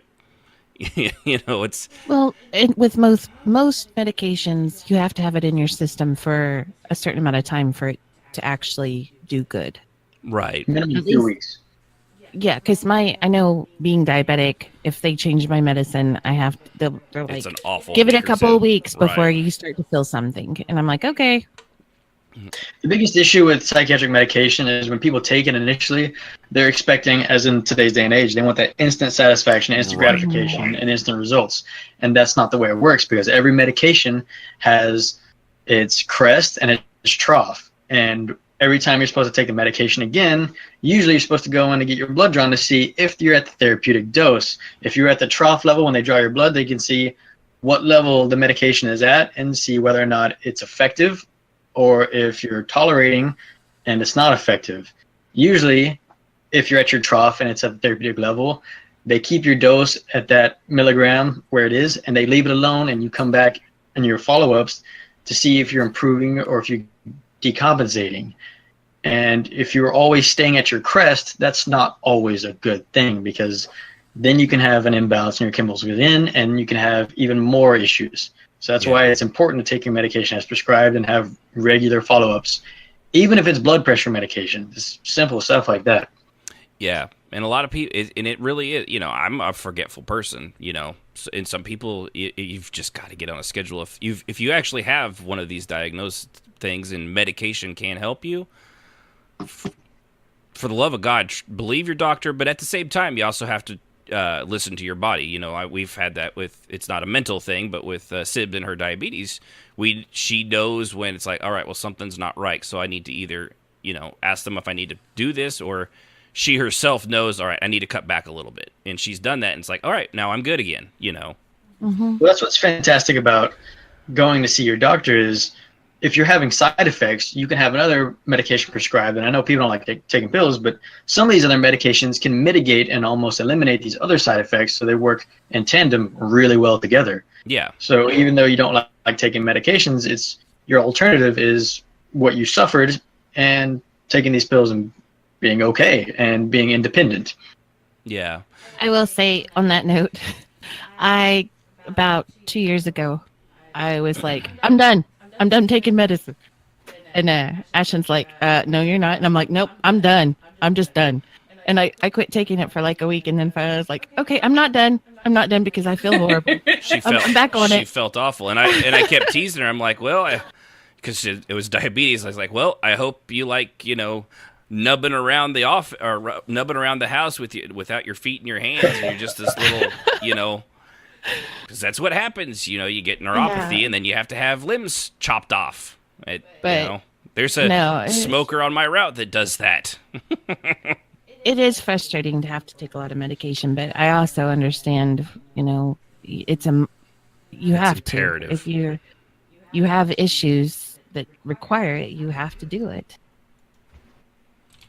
And I know we don't really like this conversation the way it's gone, even though it's necessary. Right. Just remember what the very base definition of medicine's goal is. It's immortality. Look at our life expectancy. It has risen so much higher. We're not dying at 40 anymore. Right. We can treat almost anything that we have. So if you're having these down thoughts, that you're having these really, really bad moments, just go on to the New England Journal of Medicine and look at what you can look at. Yeah. Call someone who works in the field. Open I'm up right to now. friends and family. There's people that would there's plenty of ways to get things that get it. And I always tell my patients, you have at least one support system, one person that can lean on you, and one person you can lean on them. If you have at least that one minimum person that you can have as a support system, you can overcome any obstacle as long as you stay with it. Right. Yeah. Yeah, that's very good advice. So. Yes. Yeah, I'm glad I'm glad to have had you on. If I'd known this before, man, I probably would have just booked you for the whole thing. And by the way, hey, Kishmas. Thank you. Oh, hi, Kishmas. By the way, the Wacky Chodo is my little brother, so yay, he does roleplay. He's a great role player. Yeah, and he's a filthy lizard, and sometimes he's a halfling. We don't know which one. Well, nobody's perfect, you know. That's why he got into the medical field he did, because he knew he had problems. I thought you were going to say that's because hair grew on my feet. That too. It can be more than one thing. Right, there are comorbidities out there. That's right. So, I mean, I'll just hold on to you here as long as you're willing to. At this point, I'm off duty, so I'm good. Okay, cool. So would you agree that if someone is going to play a character that has a disorder, that you really do need to do it justice? Because I mean, a lot of people, I know, we all know it's role play and it's this and that, but there is a certain, you want to do it right. You don't want to put out, I mean, you're right, you shouldn't be putting out false information just because it's good, you know, it's necessarily story driven. You should try to base some stuff in the reality of the actual disease itself. You know, if you're gonna play someone, for example, I'm sure you're familiar with, you know, with PTSD, you don't want to be the well, what like the old sitcom things where a pot bangs and, you know, Jack Black goes into like and he starts diving for cover behind couches, and it's really hysterical and hilarious, but it's also not really, you know, that's satire. That's clearly, and most people with half a brain understand that's not necessarily how that's probably working out, you know. Oh, absolutely agree. Here's one thing, just make sure you maintain your boundaries, and remember that if you do have varying levels of PTSD, some that's more severe, they won't talk about any of that stuff. They will react to certain stimuli that triggers a cognitive flashback. But if you do ask someone or roleplay with someone who's got PTSD and they're going in this outlandish storytelling time, like Old Man Henderson, that's probably not accurate, and you could probably just brush that person off. Right. Because most people with PTSD won't talk about that stuff. Most of the groups that I've had with deep exposure, cognitive behavioral therapy, if I can just get them to look off the floor and at me and tell me to like fly off, that's progress, because now they're talking. Yeah. It's funny, but most of the time they're staring through the floor and like they can see the other side of the planet, and that's it. Yeah, you remember Billy, Seth? I mean, he did the same thing. Cat. Yeah, and I was always worried about him. He would only talk to you unless he was like super drunk, and then he would tell you stuff you didn't even want to know. Right. Yeah, I made my my grandpa Mel, who's passed away. He was a Marine, World War II, and he never spoke about it. I mean, ever. I think I've said it once. We were watching Full Metal Jacket, and it was the scene where Private Pyle pops R. Lee Ermey in the head and kills him, and then kills himself. And I was 8 or 9. Probably shouldn't have been watching that movie at 8 or 9. Just saying. Yeah. Probably not. Thanks, bro. But I had asked him, I was like, did you ever see that? And he just looked at me and was like, yes. And then he looked back at the TV, and that was it. And I'm like, oh, things not to ask Grandpa about the military. Hey, I was a cool older brother. I want to hear it. You actually saved my life on a couple occasions, so yeah. But yeah, yeah. So that's good to know. That's, you know, that somebody of the actual field that, you know, I mean, we're all familiar with it, and trust me, as role players, we've dealt with people as, you know, schizophrenics and bipolars and, you know, narcissists. If we, oh boy, you know, but lots of personal experience there. Right? Yeah, I know. I've had to deal. There's this one lady I've known for it seems like forever. Oh my God, she has this ego on her, especially about her typing skills. Oh my God. Gosh. She will just go on and on about how fast she is. She's so fast. She's irritated with people. People need to type at her level. I mean, yeah, it's a for real deal. Yeah, I've heard that she could type up to 1 million words a minute. That's cute. Isn't that right, Jazz? What's wrong with Jazz? Y'all need to leave me be. Oh, we love you. Narcissist. Anybody want some Metaman? But well, yeah. Well, I appreciate you calling in. I don't want to hold you on here longer. You know, you only called in for a minute. I mean, unless you're willing to stay, I'll keep you here. I'll keep you. It's just up to you. I'll be like a bad weed until you get rid of me. Okay, that works. Just know, he does play halfling. I know. I'm never letting you live this down. I'm just saying. Being held back. I will get everyone drunk. Jum for everyone. You don't even know what it is. Is it a root vegetable? Tablet Yes. knows what Jum Jum is. That's what I thought. I always assumed it was a root vegetable. Why do you think the brownie always stole it from us? Sure. This we already kind of hit this one. What kind of experience do you need to play a character like this, if any? You probably don't need so much experience if you're going to play somebody that's a little off kilter. But you should do, like we said, you should do the research. And it does depend on what kind of aspect you want to Right. exhibit. So Is it going to be comedic? Is it going to be serious? Is it going to be guilt-ridden? Right. Like you can do a comedic, you know, like Bargnar. I mean, he's a dwarf. He's comedic. You know, they're obviously they're fight crazy killers in a lot of ways. You know, but they're meant to be an independent narcissist. They can just look at House. Right? Yeah, that's a good one. Yeah, that's another good one. Yeah. Another good one. I mean, I was playing Trajan the other night, and he's an Imperial trooper, former Imperial trooper, and literally I play him like he has PTSD. You can ask Jazz. And I've been around dudes that had it. Like, I was around Billy a long time, so I do the mile-long stare and I do the stuff that Billy would do, and it actually makes your tune believable. If you've seen it and experienced it, you can kind of pull it off. But yeah, you definitely probably should research it. Yeah, I think that it's really important. And I've said, you guys are going to get sick of me saying this, right? Which So if you don't have personal experience in mental illness, which I have my whole family tree to use. Disclosure. But if so, I have lots of personal experience with various issues. But Jazz, I'd just also a warning, he is a government agent. I'm just saying. it doesn't bother me. I have a shrink, remember? Oh, that's right. Help me. Yep.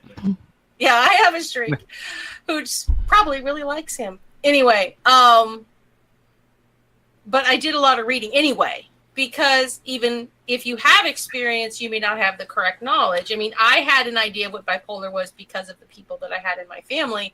And then I read about it and I was like, okay, well, that's a little different than what I thought it was, because people who have mental illnesses are not going to tell you the truth necessarily about what they're going through. And so I had a very different idea of what bipolar really was. I knew about the money and I knew about the sexual indiscretions. I knew that part, but I didn't know the deeper aspect of it, and the sleeplessness and the nightmares and, all of that stuff that goes along with it. And all that research I did on those mental illnesses, now that I work in the social work field, has helped me help my clients who have these disorders, who are very happy that I'm not like blank stare at them when they're talking, because I don't understand. And I tell them, I don't have any real understanding of this, but I've read a lot about it and I understand what you're going through on that sense. And that helps. But when you're role playing it, you need to try to remember that there could be somebody role playing a perfectly normal person sitting next to you who's struggling with that disorder. So don't make light of it. And just remember that you could give somebody a complex because what you're saying is happening to this character that isn't real. Another important thing to note is, since you've been working in this field a while, most of the people who are mentally ill and are not faking it, they want to get better because they don't know what's wrong. And when they find out what's wrong, they don't understand always. Some people do, some don't. So it's very important that you pay attention to these folks. And if you want a better experience and perspective, I recommend Inpatient. It gives you a lot of perspective and allows you to help. Yeah. I'm trying to decide where, because I know it's about. I figure we'll just talk about the different, at least some of the ones we have here, because it'll give you a good idea on how to play those, and also, like I said, to maybe understand when somebody, like if somebody in your guild says, hey, I have this, or I'm not naming names, you know, but we know a few people with autism and things like that. And Yes. I've known about it for years and years, and I've never, I'm always understanding. I have no problem, and I know the autism scale is like is like a fucking Enormous. rainbow, you know. Yeah. You know, it not a rainbow that you see in the sky. I'm talking like a rainbow in Photoshop. It's just a multitude of colors from Yes. everywhere. Ranging from like MR to all the way to Savant, and it's Right. incredible. Yeah. So one of the other ones we had on here was schizophrenia, because that's one you hear about all the time. You know, you're schizophrenic. You know, And a pet peeve of mine, the way that they're represented is really hard for in people who movies have and it. television, you mean? Yeah. Or And in in game role as play, well. in role play as well, people play it a certain way, and like we had a girl in my guild in Q2 that had it, told me in confidence, and she wasn't ashamed of it or anything. She but was just letting told you me. know. Yeah, because she can get odd sometimes Schizophrenic? and wanted me to know, and she was Right. an officer, so I was like, okay, well that's fine. I don't mind, but thank you for telling me. And when she had a bad day, she talked to me. And That's one day somebody was portraying a schizophrenic in a roleplay situation, and she flipped out. I mean, she went completely triggered. And I had her phone. I called her and I talked to her. And good. I talked her down and I explained that I said, first of all, she thought everybody knew. That she thought that Oh, this was no. As a dig at direct her. punch at her. Right. And I was like, nobody knows unless you've told them. And I Yeah. certainly haven't told Right. anybody.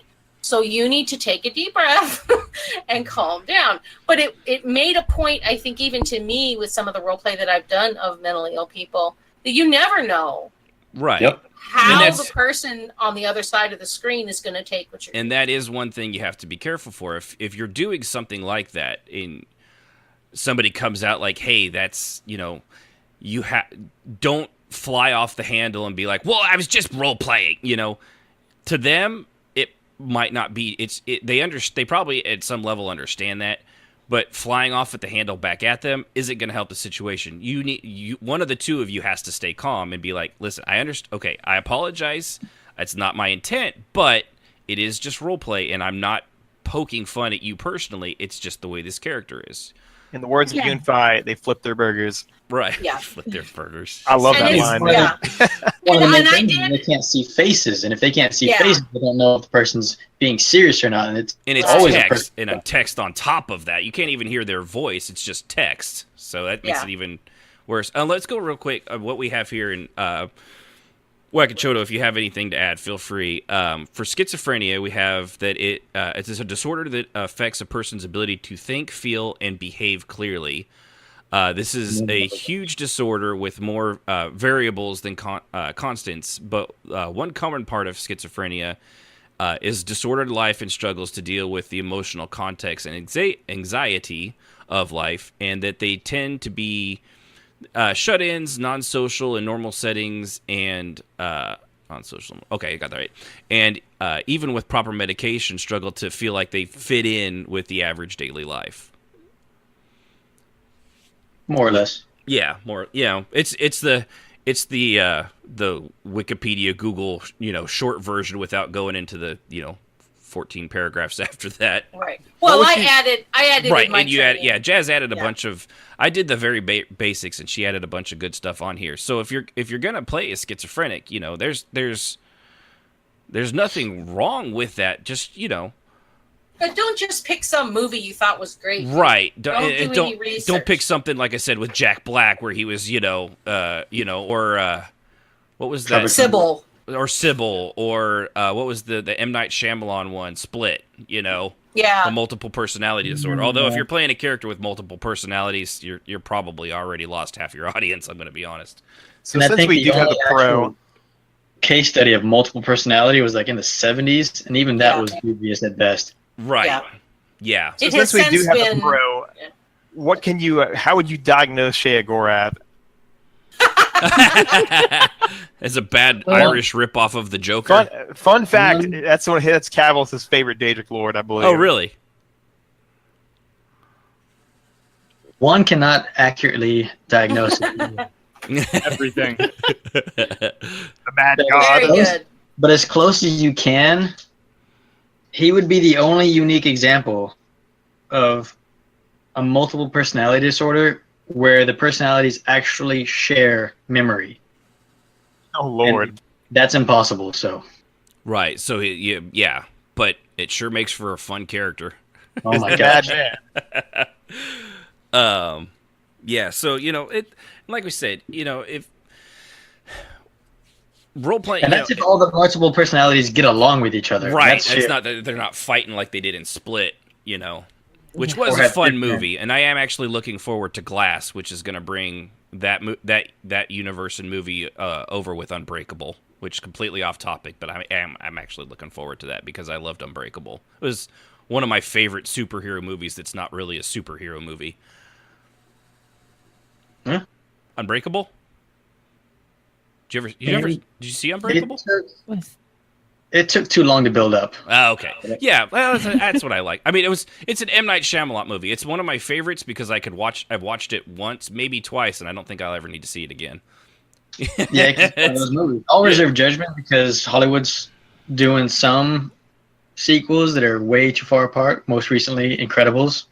Yeah. And it came out well, so hopefully this third movie will I've come out heard, good. we haven't gone to see that yet, but I'm looking forward to seeing that. But Incredibles. There's one is plot hole, but I won't talk about it. Okay, yeah, because we haven't seen that yet. The other one we had. Actually, I wanted to ask you one thing we brought up earlier. Was people people that play assassins. If you've decided to play an assassin, you've already decided to play a character that's clearly mentally unstable already on some aspect, right? Usually that will fall under the cluster A or cluster C personality disorders. Not for me. Obviously, I know what the cluster A and cluster C personalities, but for the listeners that might be unfamiliar, unlike you and me, obviously, and the rest of the crew, what would you describe what a cluster A and cluster C is? So you have cluster A, B, and C. A is your weird ones, and B is your wild ones, and C is your wimpy ones. Your wimpy ones are yours that are like avoidant, antisocial, things like that. And your weird ones are anything from schizophreniform, schizoid, schizophrenia, some kind of psychotic with comorbidities or other traits of personality disorders. And usually assassins, we almost always exclusively work alone. So that's usually a very controlled antisocial with psychotic features, because most psychopaths are very meticulous. However, sociopaths are intelligent as well. Psychopaths and sociopaths are very intelligent. However, the difference is psychopaths are meticulous and sociopaths aren't. For example, maybe the person who shot up the newspaper could have been, having traits of sociopathy. Well, yeah, he obviously was not meticulous about it. He didn't pull a Jack the Ripper and leave no traces, so yeah, they caught him. Right. And most assassins are very meticulous at what they do. Right.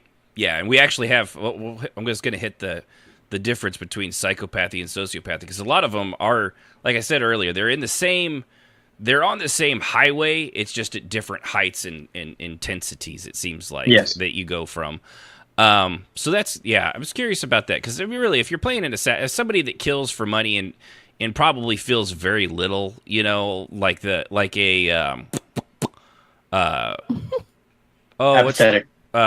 John Wick, like a John Wick type character, and all the people that are in that movie. I mean, those people clearly have some serious fucking issues, I mean, they're so nonchalant. I mean, don't get me wrong, fucking badasses, every single one of them. But seriously, they got some serious fucking problems with them. So, and one of the other ones here too that I don't see it role played out a lot, which in a fantasy setting kind of makes sense, but your character could have that. And again, this is something that seems to be more and more widespread. I don't know if it's an environmental factor with autism, or that the I think it seems to me more like the diagnoses, whatever, for it just becomes, it's more well known than it used to be, instead of just throwing them in a nut house, without, or that they're possessed by the devil. We've actually got a way of being like, oh yeah, okay, they're autistic instead. So with autism, it's more of a serious development disorder that impairs the ability to communicate and interact. Jazz edition. You can you can be high functioning, low functioning, and everything in between. The most common attribute shared by autistic people is struggling with social cues, struggling to comprehend social conversations where words are implied and not meant. I know may not be autistic, but I know I do that all the freaking time. And the inability to stop focusing on something once focused on. So like subject transition, like super, you focus on one thing, you know it's not important, can't get away from it. It's all you think about for the next couple days. It becomes like an item of trains. obsession. Yeah. They become obsessed. Okay. And autistic people tend to be very good at one thing and know a lot about that one thing. Then there are those who are high functionings have, like Asperger's or nonverbal learning disorder, to name a few. I will say, I've met a lot of these people at conventions. Yeah. It can be a little uncomfortable. It's the ones that, they're so focused in on their thing that they love, Star Trek or Star Wars or whatever it is, comics. And when they start talking to you out of the blue, it's just like, you cannot get away from it. Instantly. You find those people at Ren fairs. You find them at Comic-Con. Ren fairs is a good one, yes. Heck, you find them in your guild sometimes. Mm-hmm. And there's a fine line to draw there between autism and Asperger's. Because someone with Asperger's, if you assign them one task, I guarantee you they will never do it wrong as long as they have that one task and only that task to do. I agree, because there's a dude who goes to church with us. I'm not going to name him. He's a good guy. I started a Fallout pen and paper with him to link it to your game, Cab. And he was so focused on his Enclave character and like the backstory I gave him. He literally not only did that, he drew out the airship, made sure the measurements were on it, freaking did the tonnage, did the firepower, I'm not kidding you, dude. I mean, down to the bolts and the deck plates. Then he could not understand why he went Tom Clancy come over, on the it, next right? Weekend. I was like, bro, I don't have time to drive 30 minutes up there. Let's plan it. But it was like he was always like, "We're gonna roleplay. We're gonna roleplay." By the way, I had this paper. The engine speed is point. I'm like, oh my goodness. I'm gonna give this guy some loot when we finally played. All this, and he's straight Asperger's, straight just like he's got he's got horse blinders on, and it's whatever he's focusing on. It's like a Death Star beam, and nothing else outside of that beam exists. Right. Yeah. And yes, Yudface, I wasn't going to say anything, but since you put it, Yudface does have Asperger's. She's the one of the people I was talking about with autism, but she was told that it's not called that anymore. Is that true? I guess by her doctor, maybe? It depends. It's some doctors still, like, my shrink uses new terms I've never heard before. See, they're just making shit up now. No, there's it's just always like, updates. Is it because... Is it And what I was saying, that spectrum, they keep focusing in more and more, and like, okay, so there's a branch here, there's a branch here. So this Asperger's used to be the general term. Now they're like, okay, well, now there's 5 or 6 branches inside that. So they're using new ones. Here's some insight. Okay. And we used to have a DSM-4, and in the DSM-5, a lot of these conditions have been consolidated into others. And it's to make it a more accurate diagnosis, and sometimes it doesn't always fit, and depending on the location, the fellowship the doctors are working in, and what the hospital guidelines allow, there's so many variables. So some could, some couldn't. Some try to find a varying diagnosis, and usually will stick you with a provisional diagnosis before they can figure out and fine-tune everything else they can rule out and figure out what's best for you. Because not everybody is alike. Exactly. No. And I will say, too, people out there, science is not always fact. Science is an evolution of it's facts. always changing and growing. That's why it's science. It's people always, they'll point to something scientific and be like, this is the way it is right now. Until they discover something more about the brain, or they learn about a new component of the brain, and then things change. Especially in things like psychology, I would imagine, I mean, how many times, to use the example, how many times have eggs been something that will kill the entire population of the human race? Or be the power of food everyone should eat in breakfast for the morning. You know, it's science. It's like science is not. It's there are some incontrovertible facts. Gravity. It's a thing. Unless wait till they call it something unless else. it's not because you're going past the speed of light, in which case apparently then it does. There's no telling. Well, that's like when I was 16, they diagnosed me with multi-level dyslexia. And that's what I was told I had. And nobody offered any options. So I was like, okay. And I went on with my life. They were a little bit amazed that I could read 1,000 words a minute. And they were just like, you speed read and no one's taught you. And you type really fast and no one taught you. But you don't read well because I reverse letters, numbers, and I talk, which is why I pause when I talk. And so what I hear, what I see, and what I speak gets jumbled up. Because your brain is moving faster than your words can form. Right. That's and so not too uncommon because one of our supervisors actually has, we have a fancy term for it, but he does have a photographic memory. And whenever we have worked with him, he will read one page, and even if we're chapters ahead and someone doesn't understand, he recites it word from memory, and he doesn't even See, I used to have an eidetic memory, but I had a car accident and removed it. You can train that. You can train that back. I'm working on it. I went from 170 IQ to 105 IQ to 148, which IQ really doesn't matter anymore. But that's how they measure that I'm getting better. Anyway, the point being is when I had my kids, they were starting to have some problems, and I took them in because I was homeschooling them, and it felt a little bit like I was hitting myself with a hammer in the head constantly when I was trying to teach them, and it was starting to get really annoying. So I took them in and had them evaluated. And they said, well, they have nonverbal learning disorder. And I had never heard of that before. And I was like, And he's like, well, basically things get jumbled up with what they read, what they hear, got and a what they say. crossword puzzle in your head. And I'm like, oh, they changed the name of it. That's what I have. Oh, great. I gave it to my kids. Fan-fucking-tastic. And she's reminds like, me of sitting in fourth grade math class, and the teacher's up there doing a problem on the board, and everybody's staring and nodding, and I'm staring, and the only thing, if you actually could see what was in my brain, it was the Corellian Corvette door blowing up and stormtroopers running through, tearing up the rest. Yeah. And I'm just nodding like, yeah, that's the thing.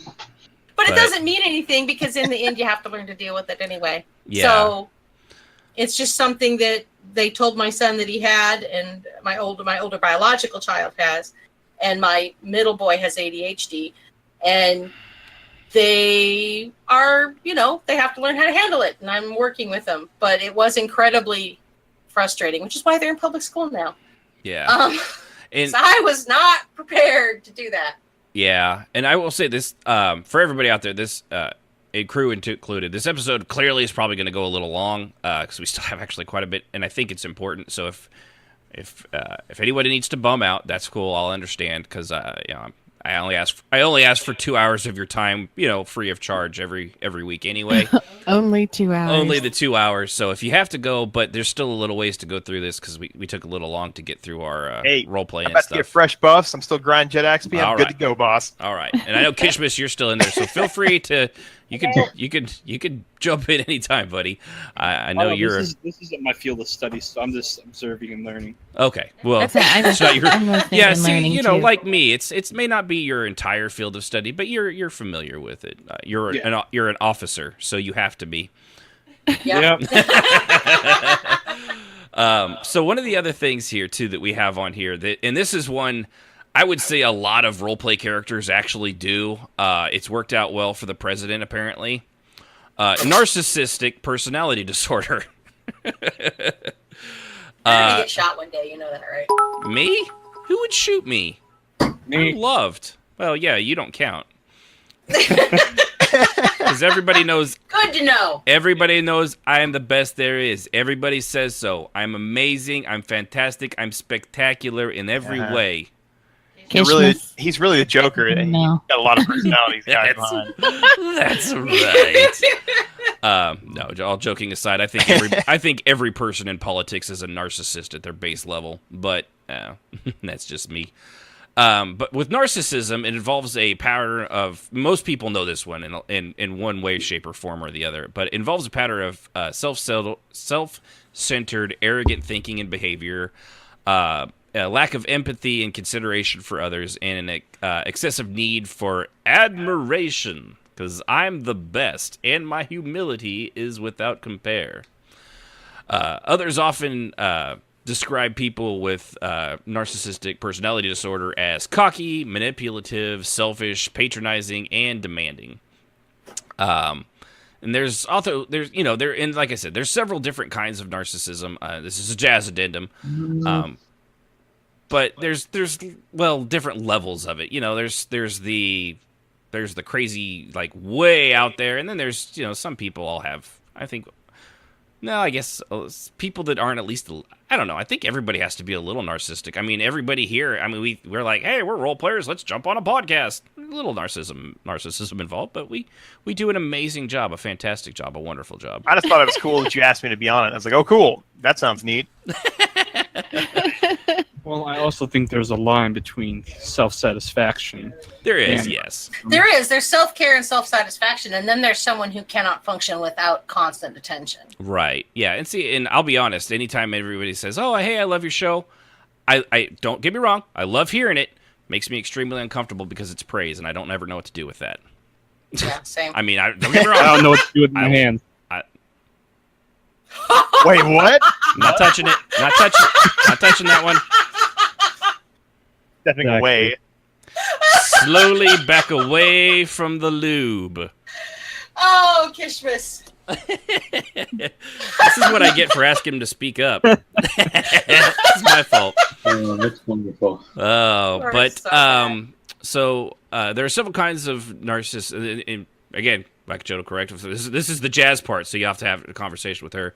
The most common being, and those of NPD, and those with the traits, but not the disorder, are more commonly malignant narcissists who are toxic to the point of destroying the relationships of those around them, and who are often seen or believed to be kind of emotional or energy vampires, i.e. they suck the life out of the people in their circle of power until the person loses the ability to fight back or flees and never returns. Yeah, that sounds like EverQuest 2. I mean, what? Yeah, that sounds horrible. Yeah, I think we've known a few people like that. I think honestly they're attracted to roleplay.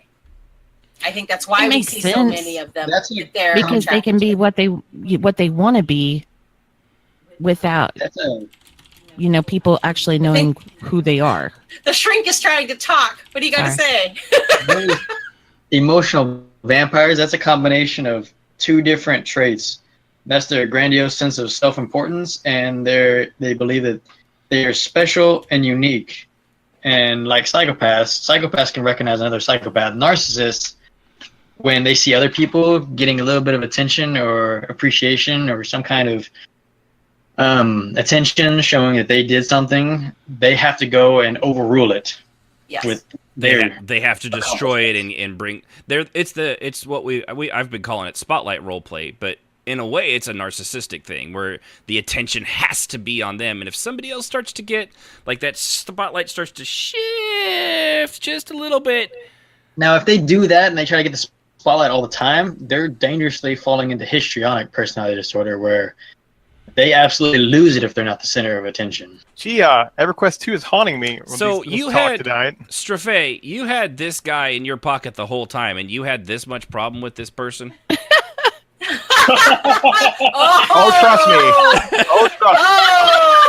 How did you not come to him and like, okay, so there's this chick I know, and here's what she's doing. He'd have been like, oh yeah, dude, back away from that slowly. Trust me. He knows. I've been trolled without end. It's trollery unending. Okay, on that good. Topic. Okay, I have a quick question for Wakachodo. You mentioned that psychopaths usually recognize their own or another psychopath. So psychopaths are I have yet to see this otherwise. Almost always a psychopath is a master of imitating emotions because they lack empathy. They're completely apathetic. Some psychopaths are actually decent people who don't want to be seen as monsters, but other psychopaths and corporations at very high levels of administration and authority will recognize another psychopath, and they won't say anything. They won't bring it out in the light. They will just sabotage each other until one is gone. Okay. That's what I was curious about, how they would react to each other. What kind of reaction would that cause? So let's say we have 5 people, right? Uh-huh. And let's say Ash and I are the psychopaths.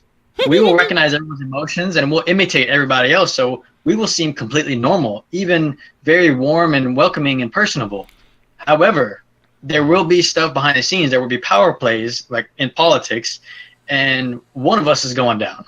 That's just the way psychopaths work. It's like it's like having 2 great white sharks in a kiddie pool. It doesn't work. It's like the TV show Dexter.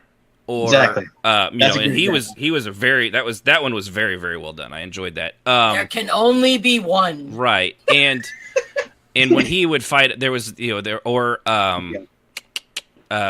Moriarty from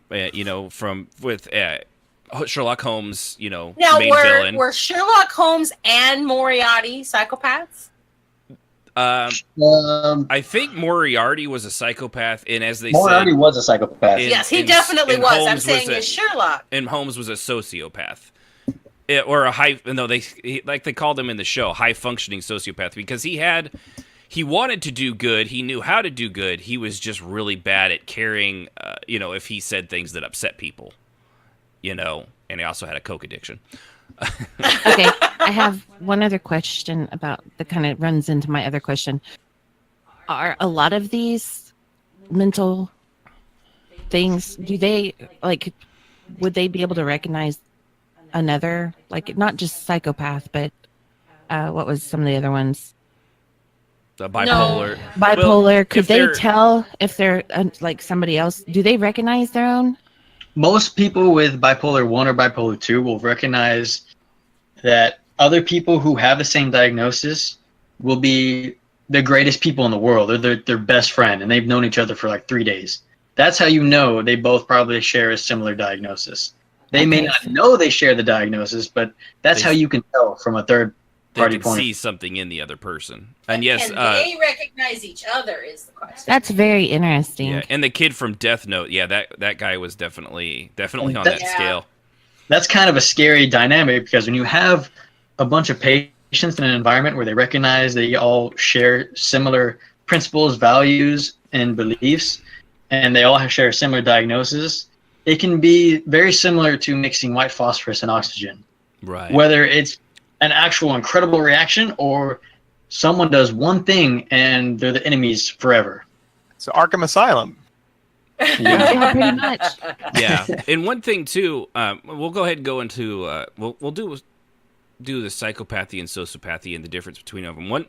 One thing too that I think we've talked about it. We learned it from Lore. He's had so many shows done to it, but where these originated from, as far as I know, these words were created specifically for the serial murderer H.H. Holmes up in Chicago, who is best known for his murder house, the Murder Castle. And he was definitely he's where they came up with psychopathy specifically for him.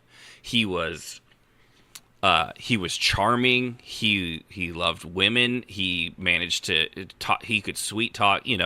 Like what they said in Tommy Boy. He could talk a woman in white gloves to hold a ketchup popsicle. There was nothing he couldn't do. But he had created an entire house where he could watch murder people, hide the bodies. He was great at insurance scams. He was, for psychopaths, they are usually highly intelligent from everything I've seen. They don't feel emotion like you and I or anybody else could. It's hard to, those ones are very, very hard to play, I think, because we feel emotions. I can't imagine, doing something to somebody like that and not feeling something. It's really hard, I would think, for an average, normal, even halfway adjusted person to play a really good psychopath, especially in the moment. Like, writing about one is one thing, but playing one in the moment, especially if you're going to play one like a Dexter, where they are able to fully mimic the emotions of people around them. You know, they're just monkeying it. It's just acting ability at that point. I'm pretty sure a good social worker, psychiatrist, psychologist that actually visited the office that Dexter worked in would have some serious red flags and would have brought it up with the supervisor a long time ago, because he still shows traits that he's slow to catch on. His reactivity to certain experiences and certain news is not the same as most people who are in tune with their emotions or well balanced. Yeah. And they just, that's one of those things. I mean, the show. I never finished all of it. I really need to go back and finish that. But I think I watched the first 2 seasons. It was really, really well done, and I it's part of what made me, look up more on that. This episode comes from Sib, which is fun, ironic, because she wanted to do kind of mad scientist, and I was like, well, what do you mean by that? And she's like, well, kind of like crazy people. It's like, oh, okay, yeah, that's actually a really, really good one, because, playing the mad scientist or the eccentric or the nobles is another one. If you're playing a noble, narcissism definitely is probably going to come into play with a noble, But do you think you could actually play a psychopath in a game? I would say no.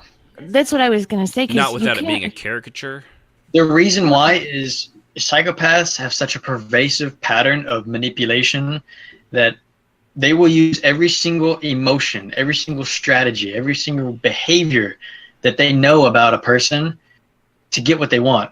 They're master manipulators. Like you said, Ashton, convincing a girl to hold a spoon or catch a popsicle. He could do anything. Right. Psychopaths are that charismatic and manipulative because they find out and they study and they figure out how a person works, so that they not only can stay under the radar, but so they can manipulate that person to their own ends. Yeah. And having to do that 24/7, role-playing that would literally tear you apart. Yeah, I just couldn't see how you could. Because you'd have to have the other players, I don't think would allow it. You wouldn't be able to really tell them. Well, if you told them about it, obviously, then they would be, they would probably. They might play along. I would say if they wanted to play a psychopath with a comorbidity that was more prevalent than the psychopathy, that could probably work. But that's one of those things that if you role play, you're destroying the guild. You are going to destroy. You're going to tear everything apart around you. Yeah, when that honesty comes out at the end, the guild master finds out, you're gone. Yeah, and everyone else is probably going to leave because the guild master is going to be assumed they knew about this the whole time, and that's not good. Yeah. No. I've been there. Right, and we like that. And that's one of the reasons we want to come up with this, because I'm going to be honest, Faye, the person you were quote unquote friends with for the longest time, I would classify her as a psychopath, because the way, and I've seen a few others. There's actually a recent story that we're going to talk at episode 51 over at for Final Fantasy XIV players, the Moogle post. Apparently, it kind of got caught up in the hashtag #MeToo thing, but I don't think he's a psychopath to that extent. I mean, but there was a guy that was running that thing, and it was kind of it was some fan site thing. Like, they did fake newspapers and things like that. But he had writers and stuff, and he would get the women to. He was very charming. Apparently, he hit one up early on that she was in a bad place in her life, and he was giving her attention, and it kind of became a relationship like. But he would get pictures from them, and then he started to get to the point. Strafe, this is what reminded me with you. Whenever they would talk to other men, he would get pissed off. He'd call them a slut and things like this, and then he'd apologize and it'd be all good. And then if other people, and then as people started, he did this to other people as well. He threatened that he'll send the nudes. By the way, people, don't send nudes to people you only know online. No. Please, God, stop doing that. But he threatened to put those out there if unless you're Kishmis, then by all means. Who wants them? But Who wants them? No, but you're right, because I cared. The person knew I cared, and that was being used. I think it was being used because she was like soul sucking the attention. Mm-hmm. out of me. And the minute I talked to anybody, it was the same deal you described. Right. And these crazy hate tales. And the minute I called her out on it, she'd get quiet for all of like an hour or less, and they would start again. That falls more along the lines of borderline personality disorder, where you are either with them or against them. And as soon as you are against them, you are against them forever. You can never get that back. Only the Sith deals in absolutes. Of course, you realize this means war. Right. But yeah, so this is one, that's one where I'm going to, it just kind of came out over the last week or so. I'm going to give it another, we already obviously have 50 planned. We already had this one planned. So I'm thinking we might devote an entire episode on 51 to that story and see what shakes out of it. Because it was also a guild thing. There are some amazing guild leaders. There's people, like Sabea. There's people like Jazz that really, really do try, and they're really not trying to, they do manipulate things, but they're doing it because that's what you do as a guild leader. You try to manipulate things so that everything runs smoothly. Mm-hmm. Everything's being manipulated. But then there are those that it's all for personal glory and what you can do for them. And so that's one that I think is going to deserve, I'm really curious to see what shakes out on that, because it's a good warning to ending, but especially you women out there, but also like with Strafe, with men, because anybody can be in a position where you think this person is your friend, and nobody. Am I wrong, Wakachoto, that for the most part, people don't want to think the worst of other people. They, especially around here, we try to give people the benefit of the doubt more often than not, and probably often when all evidence points to the fact that you should really stop giving them the benefit of the doubt. That's usually the aspect and perspective of a mentally healthy person. Yes. Okay. Because you don't understand that. Like me personally, I can't imagine trying to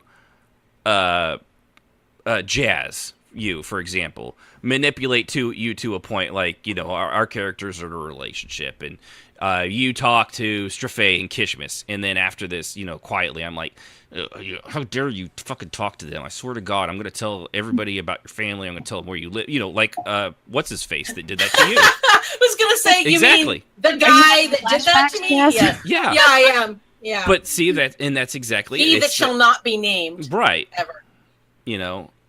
But that's that kind of thing, and it does happen in games, but you have to be aware and you have to be watchful, because these people that do this, that set you up and gaslight you and pull you in, and then it's all your fault, and all of that stuff is,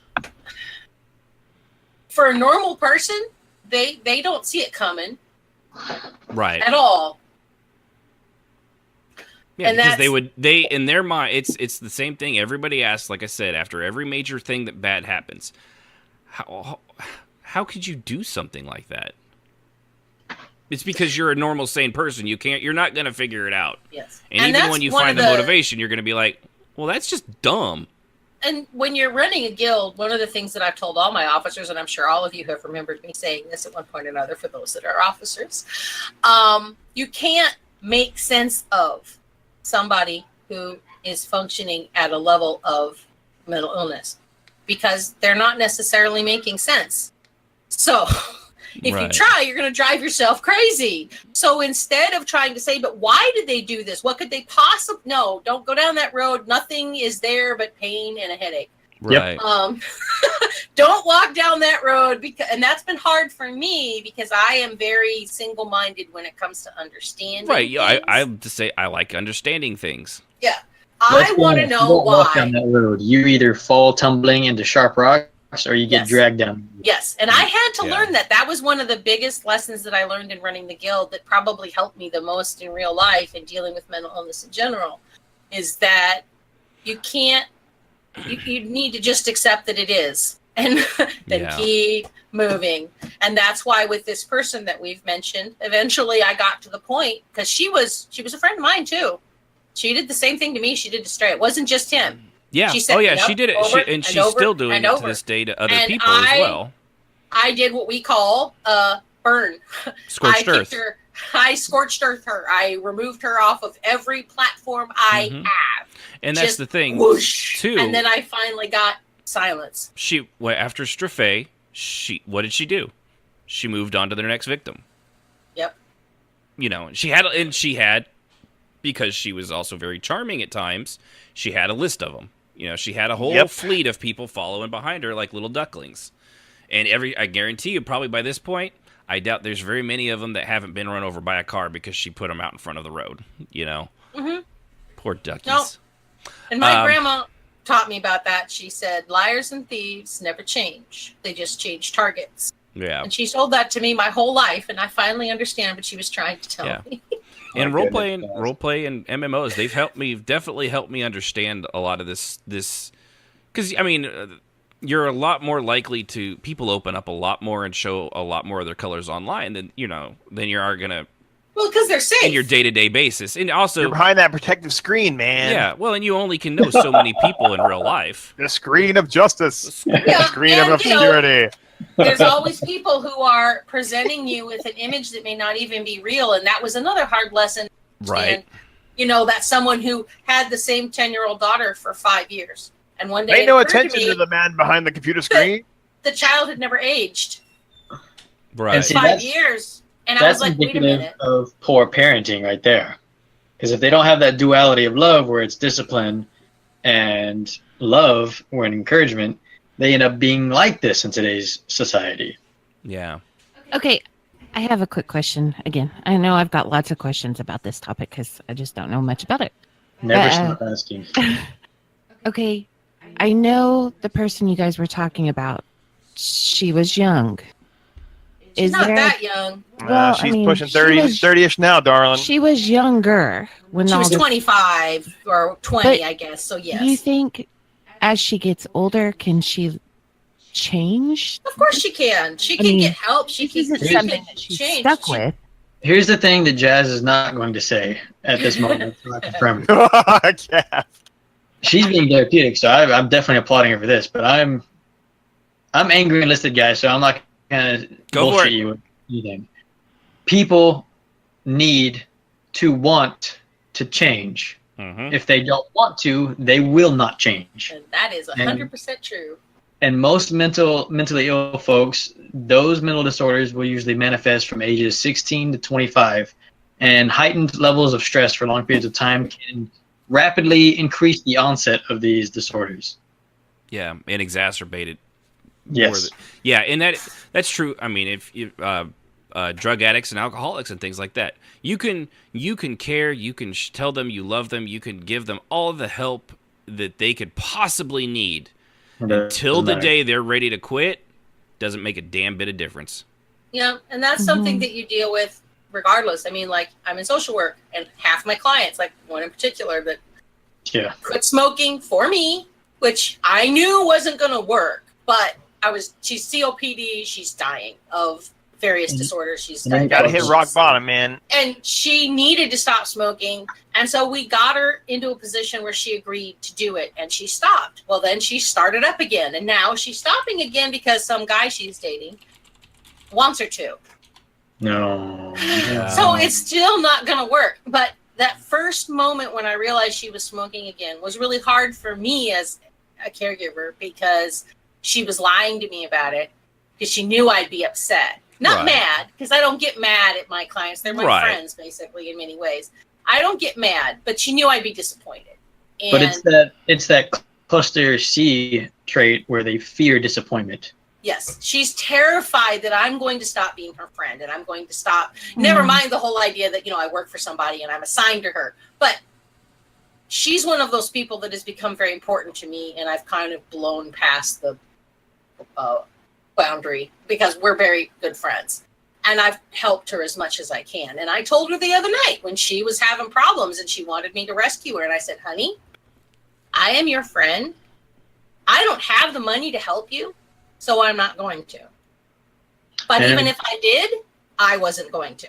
And it hurts the most when you see a promising patient or client have so much progress, and then they just... She changed her whole life, and then she just...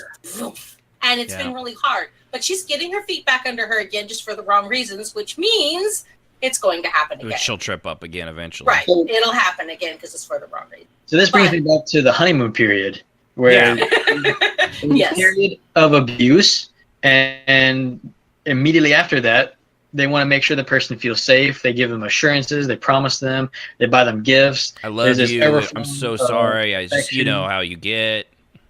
Yep. And then once they get that, then they wait an undefined time. It's different for everyone, and that abuse comes right back. Right. And look what you made And me that's a do, right, pattern. Sib? Yeah. Mm-hmm. Oh my God. Funny story. Funny story. I was tickling him, and he grabbed my thumb and tried to rip it off. And he's like, "Oh, I'm so sorry. I'm so sorry. Look what you made me do." I panic. I hate being tickled, and her thumb was the only thing there that I could grab and like pull away. So I was Actually, the thumb trick only works on yourself. Go on. but I instantly thought of the worst thing that someone could say, like when you just hurt somebody, and it's like, "Look what you made me do." There you go. You know. I died laughing. I was like, "Oh my gosh." But yeah, I don't like being tickled.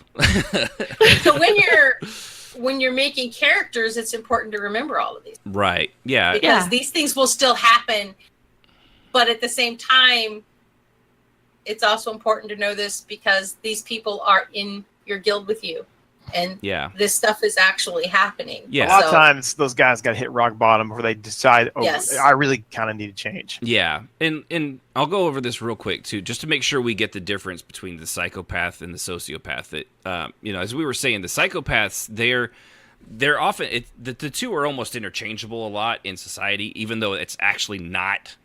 There's a very big difference, as like Wakachoto was saying. The psychopath, they're traditionally, it's characterized by somewhat antisocial behavior, impaired empathy and remorse, and bold and disinhibited and egotistical traits. But they also they can fake being very, very charming. They can fake all the emotions they can't feel because they know that's what they need to do to fit in and get people not to see what's actually inside them, and they will manipulate everything and everyone around them to their own ends. It's really, really, there's, thank God there's not very many of them, or the ones that aren't, they're not all the, serial killers and things like that. That there's probably plenty of psychopaths out there that are just out there, faking it to make it. And there's to get varying less. degrees. More or less, psychopaths are actually a lot more numerous than one would believe, but these are just people that they find out they're diagnosed with this, and they're afraid of being found out and being labeled as monsters, so they do their best to blend in, and they just want to live a normal life. And those are the ones that usually don't aspire to being like CEO executives and things like that, which is where you find a lot of them. Yeah, there's something I've actually heard that a lot about, CEO, heads of major companies. I mean, I don't think. Even doctors. Yeah, doctors. That there's definitely a certain aspect to that, And like I said, Well, I don't they need think to be Bill able to Gates and those guys, but those guys clearly are also they're not average either. They're far from average. The Bill Gates and the Steve Jobs and the Zuckerbergs and things. Look, I mean, come on, Zuckerberg. I mean, did you see that hearing? Most psychopaths are drawn to positions of power where they can control or completely manipulate a person or people's lives and have almost complete autonomy. Yeah, and then with the sociopath, it's basically they say it's a less severe form.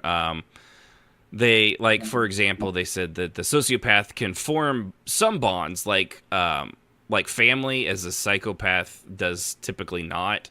But so a sociopath might not feel anything for hurting a stranger, but if they do hurt someone they like, then they still feel things for that. But it's not. And again, this is broad generalizations, and Wakachoto, feel free to expound on that if there's any of that that's inaccurate. Well, sociopaths also take pleasure in hurting small animals too. Yes, they can. Yeah. Which not good. I wanted to read what Unife commented in the chat. Okay. The suck part of that is that the woman with autism also mimics emotions, at least for a while, until we learn what's appropriate for us to fit in. Yes, that's If that different. makes That's sense. not the same thing. Yeah. Because Yeah. Remember what I said initially. A lot of us have traits of almost everything in our diagnostic statistical manual of mental disorders. That does not mean we meet criteria or have that. Right. While some disorders share similarities and share similar traits, you won't ever find a psychopath in treatment unless they're involuntarily there. Unless they've been busted, basically. Yeah. So it's varying degrees of the disorder that they, each person has a varying degree. That's one way of looking at it. Yeah. And by all means, don't take anything in here as like this is a diagnosis. Even with Wakachoto on here, this, as he said, takes months to diagnose yourself. That just because you have, I could probably, every single one of us here probably have some trait on, narcissism.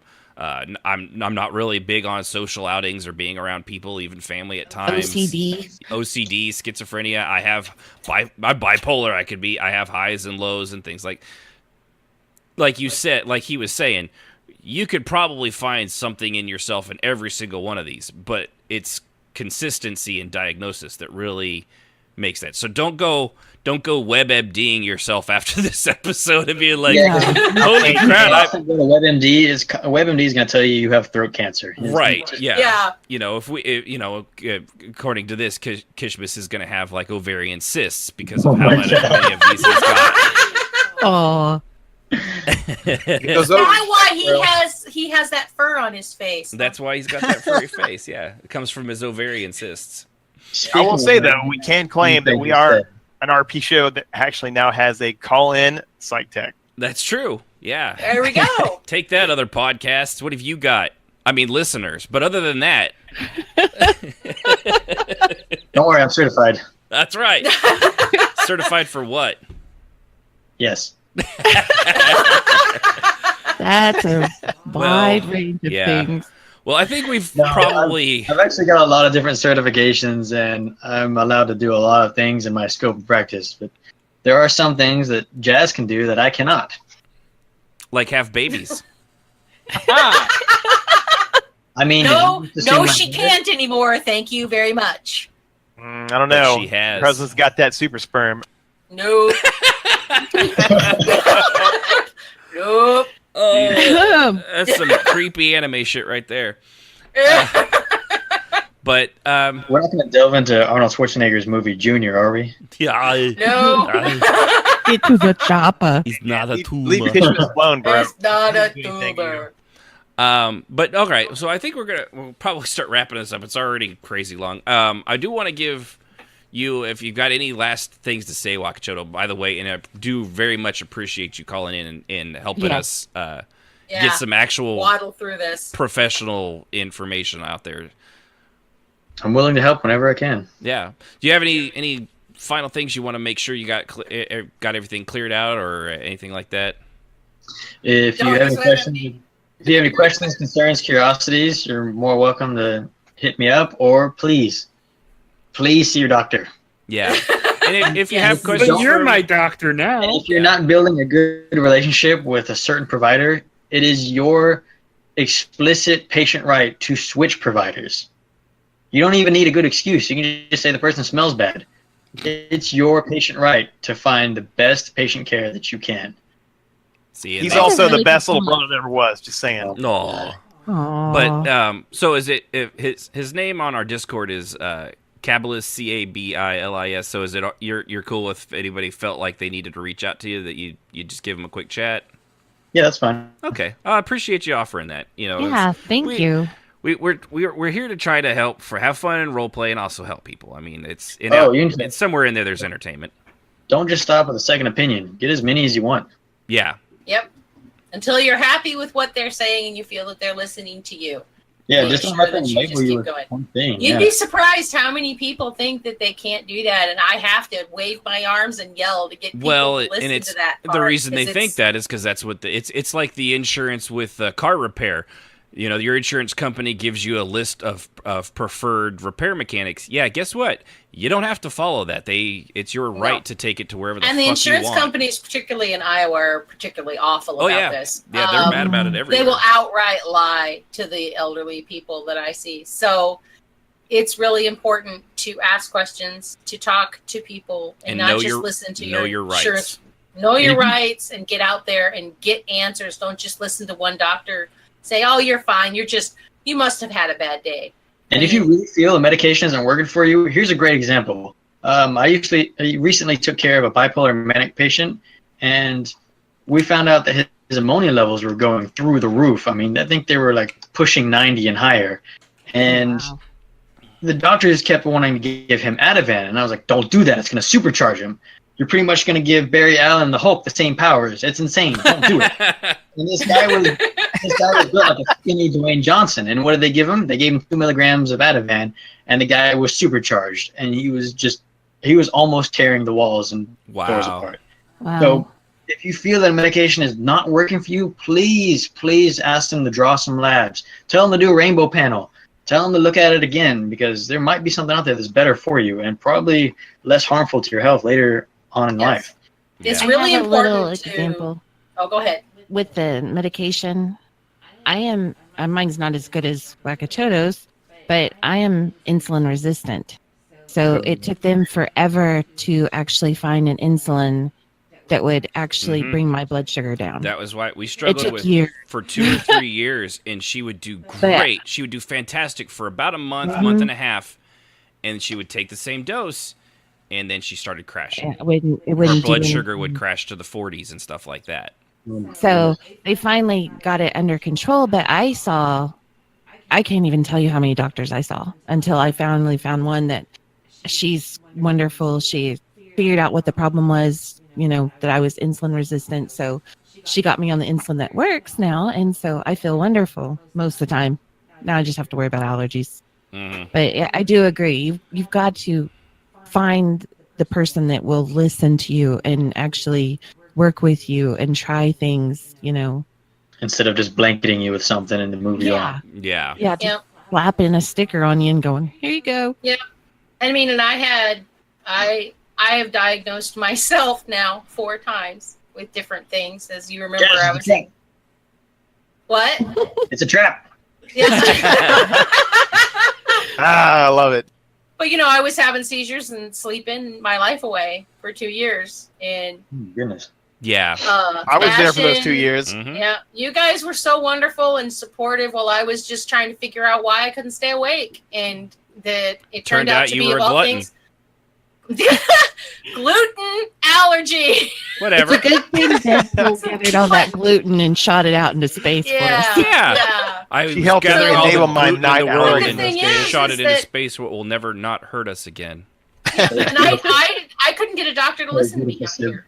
They wouldn't listen. And I couldn't figure out what was wrong, and I couldn't figure out what was wrong. And I talked to a doctor out in California that had posted something interesting, and I wanted to know what he meant. And he explained how it can cause seizures, and he described my problem exactly.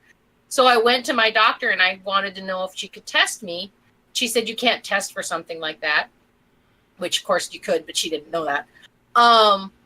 And so after about 6 months, I finally just decided, you know what, screw it. I'm just going to stop eating it. We'll see if that's the problem. And as Ashen can, seizures vanished. So what is it? The celiac? Celiac, yeah. I have a extremely resistant form of it that's probably heading towards Crohn's, that they're trying. But I still can't get a doctor. I talk to doctors in other states because I don't have my insurance won't pay for me to have a gut biopsy. I don't have the money for it. So we're still shooting in the dark. There could be something else really wrong with me, and there's no way for them to know. I have a because list. Yes, I know, dear. But I have gone off. I'm on this, what's called the autoimmune protocol, and I finally got better. Yeah. So Ashen, just to set the record straight about you had this guy in your pocket the whole time. You dealt with it for so many years. Do you remember those 2 months I would disappear out of game completely? Mm-hmm. Was that you? That was me. That was me and Cabalus playing large copious amounts of Halo and Morrowind. Just saying. Yeah. No, that was largely Halo! tongue in cheek, but at the same time, I know. I'm just saying your little brother seems a lot smarter than you. He also was a boot for a while. And I didn't have him around. So frack you too, buddy. That's because I got my mouth too much. People start asking me questions. Yeah. But my point is that I was trying to make before these two men got involved. Woman, make your point. Was that sometimes you do have to challenge your doctor. Yes, And you you do have to bring them new information and say, what about this? What about this? And when they compared my blood test with the blood test that they went and did research on, she came back and said, you know what? This is probably what's wrong. Let's try it. And we did it, and it worked, and my seizures vanished, and I went off my seizure medication, and everything kind of happened, and then I got knocked up. Long story. But point being that my body started fixing itself. TMI. And now I'm on I lost 60 pounds, and I have my life back. Right. But yeah, that was 10 years because I was listening to my doctor instead of myself. So do question. But I didn't say I know everything. I went and I looked for another doctor. Right, and that is one thing I will like we said earlier. Science, this regardless of what the catchphrase is, science isn't settled on anything, and a doctor is only a human being, and a human being could only know so much. And I'm going to piggyback off of that in a military way. Jazz is right. Ashton, you're right. Doctors are people. They don't always look through every single one of your blood panels. You got to ask them these questions. You got to challenge them, because if you go to your appointment and you don't ask your doctor anything, not only is a good doctor happy when you ask questions, but if you don't ask them questions, they're going to assume if they never see you again, everything's resolved, you're fine. Yeah. Always ask them those specific questions. Ask them to tell you about every single thing in one of their labs, even if it's redundant, because if they get in that habit, they can find something and help you out earlier on instead of, Jazz's case where, Yeah, and you never know. But it took me just completely, just parked myself in her office, and I said, I'm not leaving until somebody tells me what the hell is wrong with me. Yeah, and you never know if there's some new, like I said, there are only people, and that's exactly right too. But the medical, just the scientific field, medical and everything like that is advancing exponentially, just like computer software. Yes. Think of that in terms of medical upgrades and things that can be done and understood. One person can't know that all. And yes, maybe they can search for stuff, but they also have hundreds of patients, So if you come across something, it doesn't hurt to ask, And it could be they're like, oh yeah, I'm aware of that. It's complete bullshit, Yes, all right, and I've had my doctor tell me that. But at least you try. At least you go in and say, well, what about this? The worst that happens is you look like a bit of a dope. But, No, here's a trick. And I'm not saying use this in the emergency room or in if you know something's really wrong with you, you can kind of slide in that I'm having trouble breathing at the ER, and you'll get pushed to the front of the line. With your doctor, if you approach it in a subservient way to where it makes them feel that they can teach you, it makes them feel good that they can teach somebody, and it strokes their ego, and you get the information you want. Right. Yeah. Well, that's good advice all around. All good advice. Yeah. So, all right, guys, let's go ahead and close this thing down. Wackachoto, I seriously, man, awesome. I am really glad you called in, Strafay. Glad you mentioned that. Trust me, if I had known I'd have booked you in advance. But he's good transition. He scratched around just so. Hunter is very right. That's right. But no, seriously, Wackachoto, appreciate all your knowledge and your information. Sorry about your brother. You don't get to pick your family, but I'll take no offense to that. We have the other one, which is the really dubious one. Just saying. He's our Boomhauer. He's our Boomhauer. I love it. That's great. So, all right, guys. Again, Wackachoto, thank you for calling in, man. Appreciate all your information, all your knowledge, and I think you actually you helped this show go over probably almost an hour over it should have been, because your information was fantastic. No, don't be sorry. Don't be sorry. It was well worth it. I'm honestly glad that you had called in, and I'm very, very thankful for your knowledge, and hopefully, it helps people play interesting characters and maybe, help somebody get the help they need. That's just heard that dubious clapping. That wasn't clapping. I was clapping. Just because it didn't sound like fapping doesn't mean that I'm not clapping. Hey, no self-petting. Oh, no. That's the devil's way. We don't do that around these parts. So, all right. Thank you again, Wackachoto. You have a good night, brother. Bye. Night. All right, so I think everybody good on this episode tonight. Yep. It I hope so. went We're over like a little an long, but hour over. right. I am really glad. Sib, good show idea. Thank Yeah. you. Try not to do awesome. it again, so we're not here for 3 hours. Sorry. I'm sorry. Nothing My like kids are a all with like, little brother. Are you still doing that? I bet Yes, they I are. am. Yeah.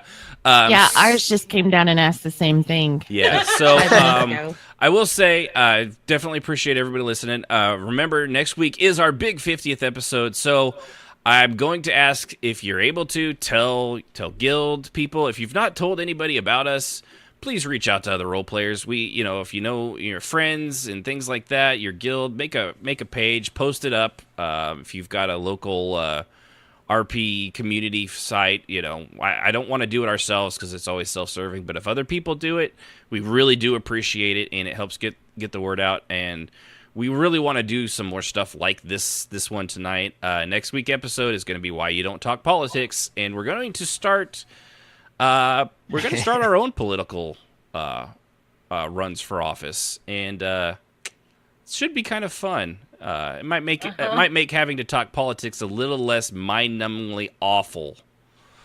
And don't worry, no, we're not going to actually be talking politics in latest, but more about the way politics can destroy and ruin a guild or conversations, and why that is, and I can't wait. how to help people with that. So I know It's gonna be fun. but it's going to be our big 50th episode. Every single one of us has got a lot of work to do. So go ahead, kick this pig. I do want to thank, once again, everybody for listening live over at twitch.tv/RPM Radio. Big, gigantic, fucking huge thanks to Wakachoto. Seriously, man, I'm really, really glad that you called in. I really, really am. I appreciate it. So, with that, from everybody here at RPMM Radio, I'm Ashton Phoenix. I want to thank my crew, Jazz, Kishma, Sib, Strafe, Wakachoto once again, and our two call screeners, Rahanar and Yudfei. Thank you very much, for everybody did. Sorry I took you on for an extra hour. Later. folks. So, Night. thank you all for listening, and with that, tune in next time when we analyze halflings and have them sent to Arkham. Next time on RPMMO Radio.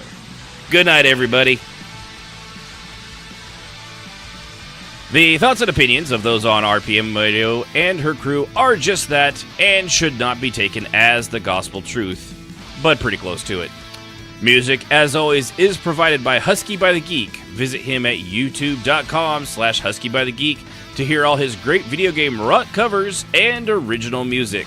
Also, if you'd like, hit him up at patreon.com/Husky by the Geek because his music is worth every cent.